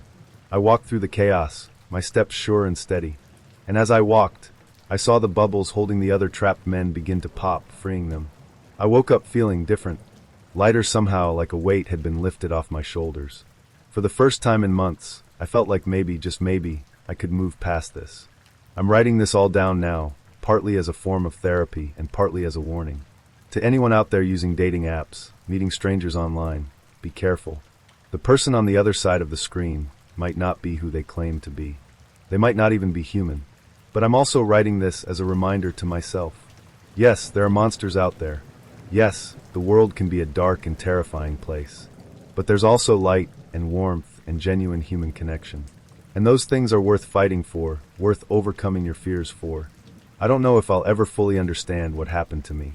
I don't know if Lily was some kind of supernatural entity, a glitch in reality, or just a manifestation of my own fears and insecurities. But I do know this: I survived. I faced my darkest fears and came out the other side. And if I can do that, I can do anything. Tomorrow, I think I'll go back to that coffee shop. Maybe that woman will be there again. And this time, if she asks me out, I think I'll say yes. After all, not every match is going to try to drag you into an eldritch nightmare realm, right? She wanted to meet me alone, on the beach. No one else around. Definitely a good sign. Tinder was supposed to be a wonderland of discreet, anonymous fun that awaited me after an extremely painful divorce. Instead, I found the opportunity to churn through more rejections in an hour that I could hope to tally after a year of social events and bar crawls. Then Tabby swiped right. I couldn't believe it at first. Cute, funny, employed, capable of driving herself. Pretty much everything that I was looking for in a Tinder match. And I won't lie, I have the same needs that everyone else with the app has. So she wanted to meet me on the sand at Hollywood Beach near Ventura, alone, far from prying eyes. It was the perfect match. Of course, I thought it was too good to be true at first. I was mostly convinced that she wouldn't be there when I showed up. So when I followed her cryptic instructions to take a specific path between two houses, following a beeline to the water, I expected to find nothing. With my phone flashlight bobbing in front of me, I was quickly surrounded by darkness. There's about 200 yards of sand between the houses and the water, so I soon felt like I was lost in the middle of a desert. No house lights were on nearby. I was entirely alone. I was just about ready to turn around. And then I saw her. She was lying face up in the sand. Tabby. She didn't say anything, but I knew it had to be her. No one else was within screaming distance. So I aimed my flashlight at her and walked straight forward so that I wouldn't surprise or scare her. Bizarrely enough, she remained lying down until I was standing right beside. Hi. I glanced down and smiled. She looked as good as her picture and better, which shocked me. She had on a red dress, which was splayed in the sand, that looked ready for a night out. Tabby was gazing up at the stars in an unblinking stare, but she reached for me and beckoned with a wag of her finger. I sat in the cold sand next to her, setting my phone down to allow just enough illumination so that we weren't completely blind. I hesitated for a moment before taking her hand in mine. She squeezed my fingers playfully before running her nails up my forearm, leaving a trail of goosebumps in her wake. I closed my eyes and breathed deeply. I hadn't had an intimate connection that left me truly happy in longer than I could remember. I didn't know why she just wanted silent touching, but decided not to question her motives. So I reached forward to stroke her cheek in the semi-darkness. Unlike her arm, Tabby's cheek was lukewarm. Her head turned away from me as I grazed it, continuing to rotate as she broke contact with my fingers. With a sound like pulling a shoe from a puddle of syrup on a wooden floor, Tabby's head twisted away from her neck and rolled onto the sand. There was just enough light to see the squishy viscera in her ravaged stump. I froze. For a moment, I could only sense the crashing of distant waves, cold sand beneath me, and Tabby's dead head. Movie deaths are always profound and dramatic. I didn't know how to process the fact that a human body can break with all the everydayness of a cracking egg. Then I noticed that her hand was gripping my arm. I stared in abject horror as her fingers continued to creep upward, despite her lack of a head. Her other arm reached forward to join it. In fact, Tabby's entire body was squirming toward me. The sand beneath her neck moved, and everything made horrifying sense. Somebody was wearing Tabby's clothes. They had cut off her head, lay down on the beach, then buried their own head in the sand, placing her decapitated appendage above their own. I would have recognized it immediately in the daylight, but the darkness had hidden just enough. They wrapped both hands around my elbow and sat up as a cascade of sand rained down from an obscured face. I saw dark eyes looking back at me before pure instinct took over. I grabbed a fistful of sand with my other arm and threw it at those eyes. With an unnatural hiss, the grip on my elbow loosened just slightly, and that was enough. I yanked my arm away, scrambled to my feet, and raced into the darkness. Panic blur settled gradually back into cognitive stability. I could have been running for 19 hours or 13 seconds. I truly don't know. Of course, I hadn't wasted time grabbing my phone, especially since the bright flashlight was still on and would have made it impossible for me to hide. As a result, in the pitch black of the beach, there was no way to find my car, and in my sheer terror, I had no idea where I ended up. I found myself on a dark highway with no street lamps and no idea what direction I needed to go. I felt ready to scream. Had the entire world disappeared? Where were all the motorists? Almost as if in answer to my prayer, twin lights flashed far down the road. Adrenaline joy raced through me as I ran toward the lights, my shoes slapping against the ground as I sprinted forward. The car forced itself to a screeching halt just before slamming into me. I must have scared the shit out of the driver, but I didn't care. I raced to the passenger side window. It opened an inch. "Can I help you?" came a timid voice from inside. "Yes," I responded, almost laughing with relief. I was attacked on the beach and lost my phone. "Could you call the police and help me find my car?" The kindness of strangers really is the best of things. I reflected on this as we moved back down the highway, my tension finally melting. Shit, I must have looked terrible. I looked into the rearview mirror to check. Dark eyes looked back at me from the rear seat of the car. They were bloodshot, as though someone had just thrown sand in them. I spun around, convincing myself that it was all in my head, that I would find the seat empty. Someone wearing Tabby's red dress was lying in the back seat. I jumped out of the moving car, just as a familiar hand reached for me. Yes, it hurt worse than anything I'd ever felt to hit the pavement at 30 miles an hour. But it didn't kill me, which was the only thing I needed to keep going. Fortunately, we'd already almost made it back to my car. I raced, or hobbled in great pain, if I'm being honest, to my door. I jumped in, slammed on the ignition, and ripped out of there as fast as I could. I don't know how I made it home safely, because I spent more time checking the back seat than I did with my eyes on the road. My horror only increased as I realized that I must have been texting this psychopath the entire time, that Tabby was so intent on meeting me. How much did they know about my life? Of course, I typed all of this up to let you know as soon as I could, but I don't know if I'm safe. I met this woman on Tinder and decided to meet up for happy hour at a nearby bar. From the get-go, things were lively. She was charming, funny, and had a knack for telling wild stories that kept me laughing all evening. We clicked immediately, and one drink quickly turned into 2, then 3, and before long we were comfortably wasted. The conversation had flowed effortlessly, the kind where you lose track of time, and everything feels exciting and unpredictable. By the end of happy hour, we both agreed that calling it a night would be a waste of momentum, so we headed back to my place. The walk back was a blur of giggles and off-key karaoke renditions of the songs we'd heard at the bar. It felt like one of those nights that would make for a great story to tell. When we got to my apartment, the vibes were still solid. We turned on some music, poured more drinks, and continued the fun. One thing led to another, and we ended up in my bedroom, fooling around like it was the most natural progression of the night. That's when she paused and looked me in the eye with this serious, yet casual expression. "Is it okay if I'm on my period?" she asked. Caught a little off guard but not wanting to ruin the mood, I nodded and said, "Sure, it's fine. I mean, these things happen, right?" What I wasn't prepared for was what came next. Without missing a beat, she reached down, pulled out her tampon, and wait for it, chucked it onto my floor like it was no big deal. I froze for a second, my brain trying to catch up with the scene unfolding in front of me. Before I could fully process what had just happened, the night took an even wilder turn. Out of nowhere, she suddenly hurled. Yep, all over the place. Bed, floor, everywhere.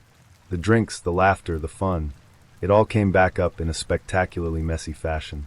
At that moment, I wasn't sure whether to laugh, cry, or run. But something kicked in, maybe adrenaline or sheer survival instincts, and I sprang into action. I grabbed some towels and cleaning supplies, took a deep breath, and started damage control. Once I got the worst of the mess cleaned up, I realized she wasn't in any shape to go home. So I shifted gears from party mode to caretaker mode. I changed the sheets, handed her a clean pair of clothes from my closet, and gave her a glass of water to help her hydrate. She was visibly embarrassed, muttering apologies in between tired, slurred sentences. I reassured her that it was fine and told her to just get some rest. I tucked her into the freshly made bed and set up camp on the couch for the rest of the night. When morning rolled around, the mess from the night before was staring me in the face. The used tampon on the floor, the pile of soiled sheets. It was all a surreal reminder of how off the rails the evening had gone. But rather than dwell on it, I decided to take care of business. I gathered up the sheets, stuffed them into my laundry bag, and made a mental note to deal with the scene on the floor later. On my way to the laundromat, I couldn't help but laugh at the absurdity of it all. I'd known this guy for a while before we officially started dating. He was one of those people who seemed to have connections everywhere. Always knew the bartender, always had a free drink coming his way, always seemed to get into places without paying a cover. He had this laid-back confidence about him, the kind of guy who could slide into any scene and make it look like he belonged there. Naturally, I assumed our first date would reflect that same energy, maybe a trendy cocktail lounge with dim lighting and velvet booths, or some secret speakeasy only locals knew about. So you can imagine my surprise when he texted me the address of a pay-by-the-pound Chinese buffet. At first, I thought he was joking. I even reread the message, half expecting it to say, "Just kidding, meet me at this cool rooftop bar instead." Nope. It was the buffet. I tried to give him the benefit of the doubt. Maybe he was being ironic, or maybe this was one of those quirky spots with amazing food and a cult following. Or maybe, and this was a long shot, he just really loved egg rolls and lo mein. Whatever the reason, I decided to roll with it. I got there first and stood outside for a minute, wondering if I should even go in. It didn't look terrible, but it also didn't scream first date. More like work lunch when you forgot to pack something, or dinner with your uncle who doesn't believe in tipping. Before I could fully talk myself out of it, he showed up, looking as casual as ever, like this was the most normal first date spot in the world. He greeted me with a quick hug, and we headed inside. The vibe was exactly what you'd expect: bright fluorescent lights, sticky plastic trays, and a long line of steam tables filled with food that all kind of looked the same shade of brown. But again, I was trying to keep an open mind. I grabbed a plate and followed his lead. That's when things took a sharp turn. He started off fine, some fried rice, a couple of spring rolls. But then I noticed him being selective. Really selective. He was picking up pieces of chicken, examining them like he was a jeweler inspecting diamonds, and then pulling them apart. Right there in line. He'd stripped the meat off the bones and tossed the scraps back into the tray. I stood there, frozen, watching this little operation unfold. What are you doing?" I finally asked. "Oh," he said, completely unfazed. "You pay by the pound here, so I don't want to get charged for the bones." I blinked at him. He said it so matter-of-factly, like this was some genius life hack I should be thanking him for sharing. Meanwhile, I was standing there with my plate full of normal, undeboned food, wondering if I'd accidentally agreed to go out with the human embodiment of a coupon book. We paid. Well, he paid for his half, obviously, and sat down at a wobbly table with mismatched chairs. He seemed completely at ease, like this was the most romantic setting imaginable. Meanwhile, I couldn't stop picturing him digging through trays of chicken like some sort of buffet archaeologist. I kept trying to find a way to salvage the night, steering the conversation toward anything besides his questionable dining habits. But it was no use. The damage had been done. At one point, he leaned back in his chair and patted his stomach. "Not bad for under $10, he said, grinning like he'd just pulled off the heist of the century. I forced a smile and nodded, all the while mentally drafting my exit strategy. When the check came, yes, there was still a check even at a buffet, he made a big show of calculating the tip down to the cent. I half expected him to pull out a calculator. By then, I was fully ready to call it a night. I excused myself to the restroom, took a quick look in the mirror, and gave myself a little pep talk. You're never seeing him again. Just get through the next 5 minutes. I came back to find him still fiddling with his change. He looked up, smiled, and said, "I think I actually saved around 14 cents by ditching the bones." He laughed, clearly proud of himself. And that was it. That was the moment I knew this wasn't going anywhere. I couldn't even pretend to find it funny. I just smiled, grabbed my coat, and said something polite about having an early morning. A year after my divorce, I finally felt ready to jump back into the dating pool. And let me tell you, dipping my toe in was equal parts nerve-wracking and exciting. I hadn't been on a proper date in years, and swiping through profiles felt like some strange, modern game show where the prize was either true love or a lifetime supply of awkward small talk. But after weeks of scrolling, liking, and dodging unsolicited pictures I didn't ask for, I matched with a guy who seemed, well, perfect. He checked all the boxes, great job, sharp sense of humor, easy on the eyes.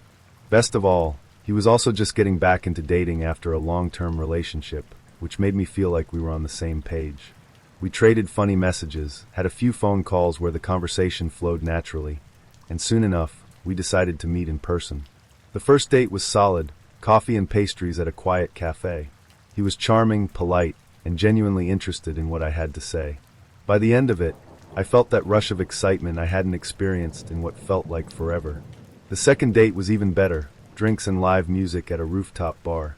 He looked good, smelled good, and managed to be both funny and flirty without trying too hard. I started to think this might actually go somewhere.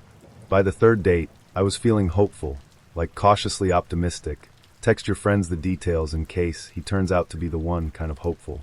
He made reservations at a bistro downtown, the kind of place with dim lighting, tiny candles on the tables, and jazz softly playing in the background. It had date night vibes written all over it. We settled into our corner table, ordered a bottle of wine, and started flipping through the menu. Everything was going great, easy conversation, plenty of laughter, and the kind of effortless chemistry that made me forget how nerve-wracking dating had felt a few weeks earlier. I was just starting to relax when it happened. Out of nowhere, a piece of bread flew past my head. Yes, bread. Like a crusty baguette that had somehow become a projectile. It hit the floor with an audible thud, and for a split second, I thought maybe a waiter had just dropped a basket. But when I turned around to see where it came from, my stomach dropped. Sitting a few tables away was a woman who looked like she'd been waiting for this moment all night. She had this wild, unblinking stare and a glass of wine clutched so tightly in her hand I was sure it would shatter. She was glaring directly at us, specifically at him, and I could tell instantly this wasn't some random stranger. I turned back to him, and his face said it all. Pale, wide-eyed, the look of a man who knew exactly what was about to unfold. "Who is that?" I whispered, even though I already knew the answer. He let out a shaky breath. "My ex." "Oh." I tried to stay calm. After all, exes happen. But exes don't usually happen like this. Before I could ask any follow-up questions, she stood up and stormed over to our table. The restaurant, which had been buzzing with quiet conversation and the clinking of silverware, suddenly went silent. People were starting to stare. "You really moved on that fast?" she hissed, completely ignoring me and locking eyes with him. A year together, and this is what I get. I wanted to shrink into my chair. He tried to keep his voice down, muttering something about how they'd been broken up for months, and it wasn't like that. But she wasn't having it. "Oh, it is like that," she said, her voice rising. "I hope your little rebound here knows what she's getting into." And then, because apparently bread wasn't enough, she reached for the butter knife. For one terrifying second, I thought she was actually going to throw it, but she just slammed it down on the table so hard it rattled the wine glasses. By now, A waiter had swooped in to try and defuse the situation, but she wasn't backing down. She fired off a few more insults, called him a liar, and then pointed at me and said, "And you? Good luck." With that, she grabbed her purse, downed the rest of her wine like it was a shot, and stormed out. The entire restaurant was silent, except for the faint sound of jazz still playing in the background. I didn't know whether to laugh, cry, or pretend to be invisible. My date buried his face in his hands, clearly mortified. "I'm so sorry," he said, finally looking up at me. I swear, I had no idea she'd be here. And maybe he didn't. Maybe it was just one of those fluke moments where the universe decides to keep you humble. But honestly, I was too overwhelmed to analyze it. I looked around at all the curious faces watching us, raised my hand, and said, "Check, please." My first mistake? Going out with my intern. Rookie move, I know. But in my defense, it started off as one of those situations that didn't feel like a big deal at the time. We'd been working together for a couple of months, and she was smart, funny, and had this laid-back vibe that made her easy to be around. We'd grab lunch sometimes or chat about music while waiting for meetings to start, and I figured asking her to join me at a show wasn't crossing any lines. It was just two co-workers hanging out, right? Wrong. The night started off harmless enough. We met at this little dive bar near the venue, had a couple of beers, and swapped stories about terrible bosses and awkward office moments. She told me about the time she accidentally replied all to an email chain, complaining about someone who was, in fact, on the email chain. I told her about the time I tripped over a power cord during a presentation and took the projector down with me. We laughed, and honestly it felt good, easy, like we'd been friends for years instead of just a few months. By the time we got to the venue, the drinks were hitting just right. The band was loud, the crowd was rowdy, and we ended up standing way too close to each other, the kind of close where shoulders brush and no one moves away. Somewhere between the second and third song, she leaned in and said, "You're not as uptight as I thought you'd be." I laughed, but inside I was doing that mental calculation.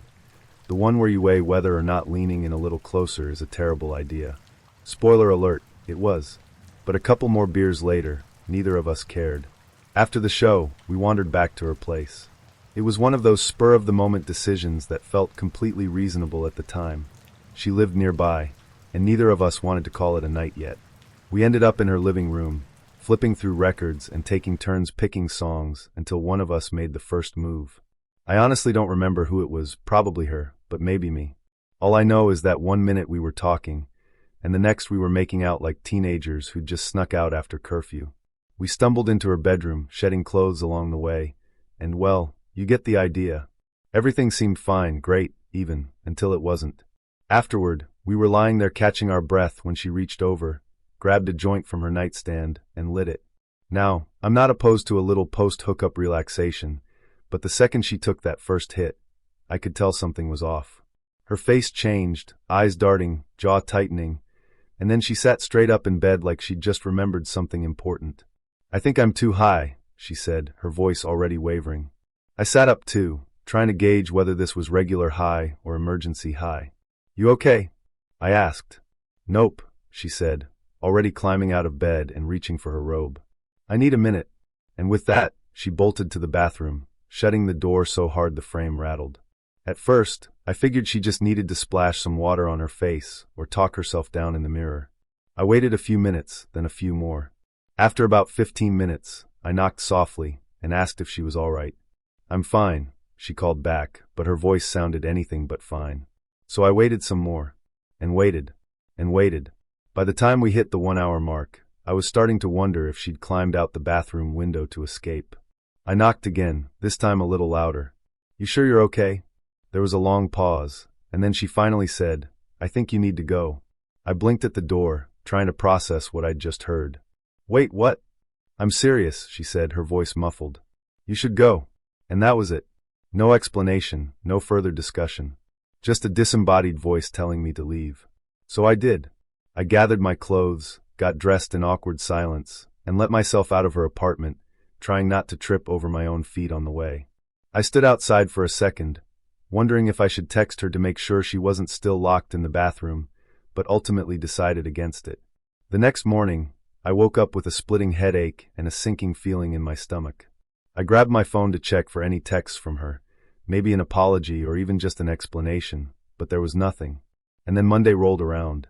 Walking into the office felt like stepping into a minefield. She was already at her desk when I arrived, typing furiously and avoiding eye contact like it was her full-time job. I tried to play it cool, said a casual hey as I passed by, but all I got in return was a quick nod and a morning. For the rest of the day, we both acted like nothing had happened. No one else in the office seemed to suspect anything, but I felt like every interaction with her was loaded with unspoken awkwardness. It didn't help that every time I saw her, all I could think about was that locked bathroom door and the muffled voice telling me to leave. Over the next few weeks, things slowly settled back into something resembling normal, but there was always this underlying tension that never quite went away. One night in college, I was out with a group of friends, doing what college kids do, drinking cheap beer, pretending we were sophisticated because someone brought a bottle of wine, and debating life's most pressing questions, like whether pizza rolls or bagel bites were the superior drunk snack. It was one of those nights where the music was too loud, the room was too crowded, and everyone felt invincible. I wasn't expecting anything out of the ordinary to happen, just another night of bad decisions and blurry memories. But then one of the girls in our group started getting really friendly. At first, I chalked it up to the drinks. She'd laughed at all my jokes, leaned in close when we talked, and found any excuse to touch my arm. But as the night went on, her flirty comments became a little less subtle, and by the time we were taking turns in the photo booth someone had dragged into the corner, it was obvious that her interest wasn't just friendly. She wasn't the kind of girl I'd ever expected to end up with, more confident and outgoing than I was used to, but something about her boldness was magnetic. One thing led to another, and before I knew it, we were stumbling out of the party and heading back to my dorm room. Now, I need to pause here to set the scene because my room was less of a room and more of a glorified closet. It barely fit the essentials: a desk I never used, a closet that was mostly empty because I lived in hoodies, and my pride and joy, a leaky air mattress that I'd convinced myself was just as good as a real bed. Spoiler, it wasn't. By the time we got there, we were both tipsy, giggling over nothing, and too caught up in the moment to care about the sad state of my living situation. I turned on some music, low enough to keep things romantic, but loud enough to drown out the sounds of my roommates in the next room, and we started making out. Things escalated quickly, as they tend to do when you're young, drunk, and convinced you're about to star in your own college rom-com. And that's when it happened. At first, I didn't notice the faint hissing sound coming from the mattress. We were too caught up in the moment, tangled up in each other, and ignoring the fact that the air mattress had already seen better days. But then the hissing got louder, and suddenly, I felt the bed sinking underneath us. "Wait," I said, sitting up and looking down. "Do you hear that?" She blinked at me, dazed and definitely still buzzed. "Hear what?" And then thump. The mattress completely gave out, and we crashed onto the floor in a heap of tangled limbs and deflated plastic. For a split second, we just stared at each other, processing what had just happened. Then we burst out laughing, the kind of uncontrollable, can't-breathe kind of laughter that only seems to happen when you're tipsy and under 25. I tried to smooth things over, joking about how the air mattress was just keeping us grounded or adding some excitement to the night, but any attempts at coolness flew out the window when we started trying to adjust. The deflated mattress provided absolutely no support, so every time we moved, we ended up bumping into the wall, or worse, sliding off completely and landing with another loud thump.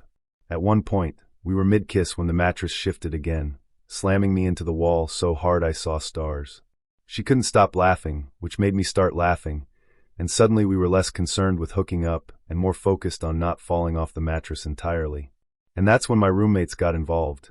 First, there was a loud knock on the wall, followed by one of them yelling, "Could you two please keep it down?" That just made us laugh harder. But then the knocks turned into pounding, and the yelling turned into full-blown shouting. "For real, some of us are trying to sleep.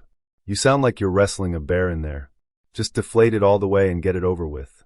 By now, the mood was completely gone. The girl rolled off the mattress, still giggling as she grabbed her clothes and started getting dressed. "I should probably go," she said, and I didn't argue. I walked her to the door, trying not to trip over the lifeless plastic heap in the middle of my room. She gave me a quick kiss goodbye and disappeared down the hall, leaving me to deal with the aftermath. I spent the rest of the night trying to quietly wrestle the mattress back into some kind of usable shape, but it was no use. The thing was done. It looked more like a crumpled tarp than a bed, and I ended up sleeping directly on the floor with a blanket balled up under my head as a makeshift pillow. The next morning, my roommates wasted no time grilling me about what had happened. "So, did you two survive the earthquake in there?" one of them asked, smirking.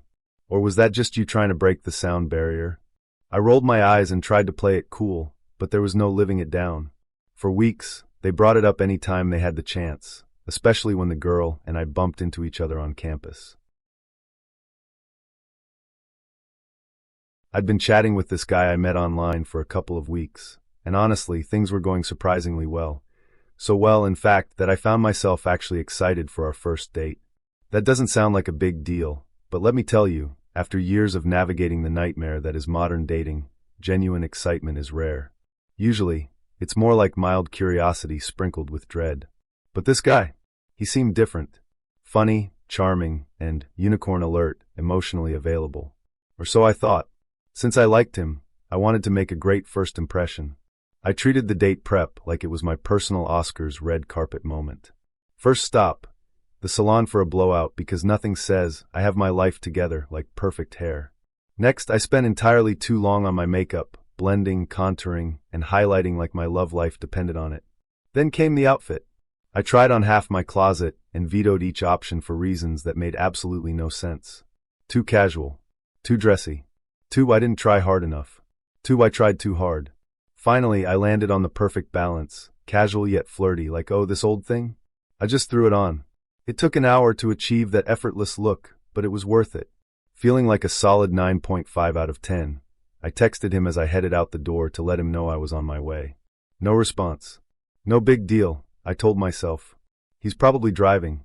I got to the bar, picked a cozy little table, and ordered 2 waters, one for each of us, plus a glass of wine for myself.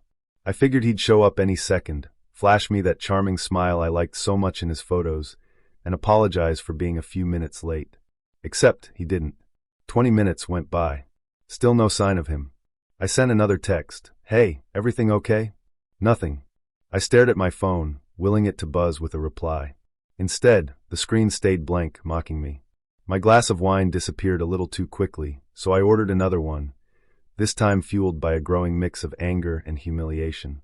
I started imagining all the possible reasons he might be late, or, let's be real, why he might have stood me up. Maybe he lost track of time. Maybe his phone died. Maybe he got hit by a bus. Or maybe, and this was the scenario I fixated on, he was just another flake who thought nothing of wasting my time. As the minutes dragged on, my irritation turned into full-blown rage. I'd spent hours getting ready, hyped myself up for this date, and now I was sitting alone, staring at my untouched waters like an idiot. The wine and the sting of rejection made a dangerous combination. I grabbed my phone and channeled all my anger into the most scathing text I've ever written. I called him every name in the book, accused him of being a coward, a liar, and a complete waste of oxygen. I told him he clearly had no respect for me, my time, or basic human decency. Then I ended it with a piece de resistance, 3 simple but effective words. Go F asterisk asterisk yourself asterisk. Satisfied, or maybe just tipsy, I hit send, slammed my phone down on the table, and finished the rest of my wine. That night, I wallowed in my disappointment, convinced I was doomed to die alone, possibly surrounded by cats I didn't even like. Dramatic? Sure. But in my defense, being ghosted sucks. The next morning, I woke up feeling hungover, not just from the wine, but from regret. I reread the text I'd sent, and cringed so hard I nearly imploded. But hey, what was done was done. At least I wouldn't have to think about him anymore. Except I did. Because that afternoon, my phone buzzed with a text from him. My mom died, Samantha. I think my stomach actually fell out of my body. Horrified doesn't even begin to cover it. I wanted to throw my phone across the room and crawl into a hole forever. Suddenly my fiery, self-righteous tirade wasn't just over the top, it was monstrous. I immediately texted back, this time pouring out an apology so long and desperate that it probably qualified as an essay. I told him how sorry I was, for his loss, for my behavior, for being an absolute psycho. I tried to explain, but what could I even say? I'm sorry I verbally attacked you while you were dealing with the worst day of your life, doesn't exactly fix things. I waited for a reply. And waited. It never came. Not only did he not respond, but he also blocked me. Honestly, I don't blame him. If I were in his shoes, I'd probably block me too. That was 2 years ago. Sometimes I still think about him.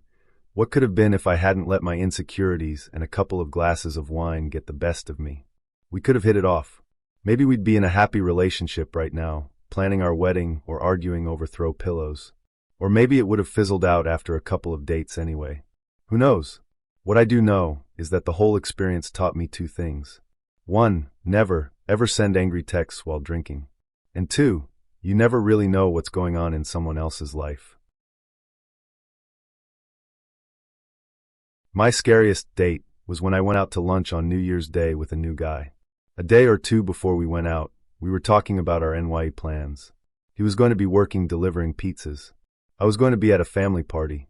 So neither of us were going to get a NY kiss. So when I got to Noodles and Company for lunch on January 1st, he was ready. He met me at my car, which I didn't like because I was putting the finishing touches on my lip gloss. When I stepped out, he planted a kiss on me, tongue and all. All I could do was laugh. My feet weren't even planted yet. I fell over. During lunch, he proceeded to tell me about a mouth infection he had recently which he got from his ex-girlfriend. Then he gave me details about how he had to take pills to produce saliva. To this day I still have no idea what the infection was. Never heard of it before or after. Then he said, "I really want to kiss you again." To which I said no. I went home and looked for mouthwash to gargle but didn't have any. So I grabbed my brother's Skol vodka out of the cabinet and used that. Thankfully, I did not get a mouth infection, and I never saw him again.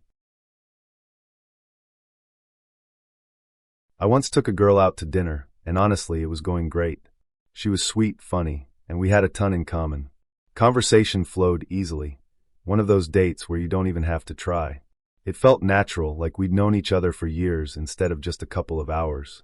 By the time the check came, we weren't ready to call it a night, so we decided to walk to a bar a few blocks away for a nightcap.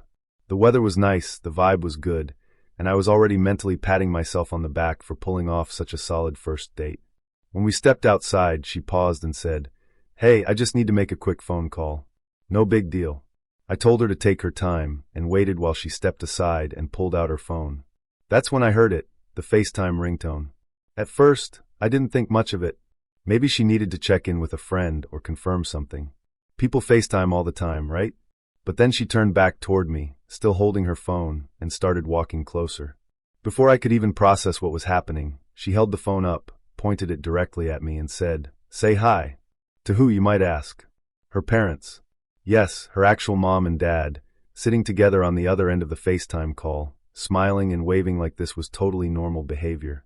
Meanwhile, I was standing there like a deer in headlights, clutching my jacket and trying not to look as horrified as I felt. Not wanting to be rude, I forced an awkward wave and said, "Hi, I'm Tom." Her parents both said hello. Her mom made some comment about how nice I seemed, and her dad asked me what I did for work. I looked at her, silently pleading for help, but she just stood there beaming like this was the most adorable thing ever. I stumbled through some small talk, what I do, where I'm from, something about the weather, none of which I actually remember because I was too busy trying to figure out how I'd gotten myself into this situation. After a few painfully long minutes, she wrapped up the call, told them goodbye, and hung up. I let out a breath thinking, okay, maybe that's over. Maybe we can pretend that didn't just happen and move on with the date. Nope. She turned to me, still smiling, and said, "I like to get the parent meeting out of the way early. It's really important to me that they like the person I'm dating." I just stood there, nodding like that was a completely reasonable thing to say, while my brain screamed, how many other guys has she done this to? Look, she was nice. She really was. But there's a difference between being close to your family and bringing them into your first date. That's not just jumping the gun. That's skipping the starting line altogether and going straight to the finish line with your parents waiting there, cheering you on. Needless to say, the nightcap didn't happen. We finished our walk, I made up an excuse about an early morning meeting, and we went our separate ways. I politely texted her the next day to say I didn't think we were a match, and she replied with a thumbs-up emoji. I still don't know if that meant she agreed or was just over it, but honestly, I was relieved. And then, as I started telling people about the experience, I found out this wasn't just some random fluke. Amber. Apparently, this is actually a thing. One of my friends went through almost the exact same situation, except worse. He took a girl out to dinner, and afterward, she suggested they hit up a specific bar for drinks. He didn't think anything of it at first. The date had gone well, and she seemed fun and spontaneous, so why not? When they got to the bar, though, there was a group already waiting at a table. Her parents. And her sister. At first, he thought it had to be a coincidence. What were the odds that they just happened to pick the same bar? But nope. Turns out, she had invited them. To their first date. They weren't even subtle about it. Her dad immediately started asking him questions. Where he grew up, what his job was, whether he planned on settling down anytime soon. Her mom made comments about how they'd heard so much about him already, and were so excited to finally meet him. And the sister? She spent the whole time whispering things to the girl, and then looking at him and giggling. He stuck it out for one drink, probably out of sheer politeness, but said he felt like he was on a job interview, not a date. And the worst part? She acted like this was all completely normal. When he asked her about it later, she told him her family was super close, and she liked to get their opinion right away to avoid wasting time on someone they wouldn't approve of. There wasn't a second date. I met a woman on Tinder, and after a few days of messaging back and forth, we decided to go see a movie. She was cute, funny, and seemed normal, or at least as normal as anyone can seem over text. The conversation flowed easily, and I figured why not. A casual movie date sounded low pressure, and honestly, I was just glad to get off the app and meet someone in real life. When we were deciding on the movie, she said it had to be rated PG. I laughed, assuming she was joking or maybe just preferred lighthearted comedies. I even made some sarcastic comment about how we could sneak into an R-rated one afterward if we were feeling rebellious. She didn't really respond to that, but I brushed it off. Some people just like keeping things PG. No big deal. That assumption was shattered the moment she showed up, with a 5-year-old kid in tow. To say I was caught off guard would be an understatement. I stood there in the theater lobby, trying to process what was happening, as she waved me over and introduced me to her son like this was the most natural thing in the world. Meanwhile, I was mentally scrolling through our conversations, trying to figure out if I had somehow missed the part where she mentioned she was bringing her kid on our first date. Spoiler, I hadn't. Now, I'm not against single moms. I actually admire them. Parenting is hard, and dating while parenting? Even harder. But maybe, just maybe, a heads up that this wasn't going to be a one-on-one situation would have been nice. Instead, I was standing there in my date night outfit, trying to figure out how I'd suddenly become the third wheel on someone's family outing. Before I could even decide how to react, she hit me with, "Oh, by the way, can you grab some popcorn for him? He loves the extra butter." Excuse me? I'm still trying to wrap my head around the fact that there's a child involved, and now I'm supposed to foot the snack bill? Don't get me wrong, I'm not cheap. If the date had been going well, or if I'd known what I was walking into, I wouldn't have thought twice about buying popcorn. But under these circumstances, it felt less like a date and more like I'd accidentally signed up for babysitting duty. Still, not wanting to make a scene, I bought the popcorn. And a soda. And some candy. Because once you're in, you're in. The movie itself was exactly what you'd expect from a PG flick: animated characters, slapstick humor, and just enough plot to keep a 5-year-old entertained. I spent most of it sneaking side glances at her, trying to figure out if she thought this was going well. She seemed completely at ease, laughing at all the jokes and chatting with her kid like this was just another Saturday afternoon. Meanwhile, I sat there sipping my drink, wondering if this was some kind of test to see if I could handle dad mode right out of the gate. After the movie, she thanked me for coming and said her son had a great time. I smiled, nodded, and made some generic comment about how it was fun. Then I got the hell out of there.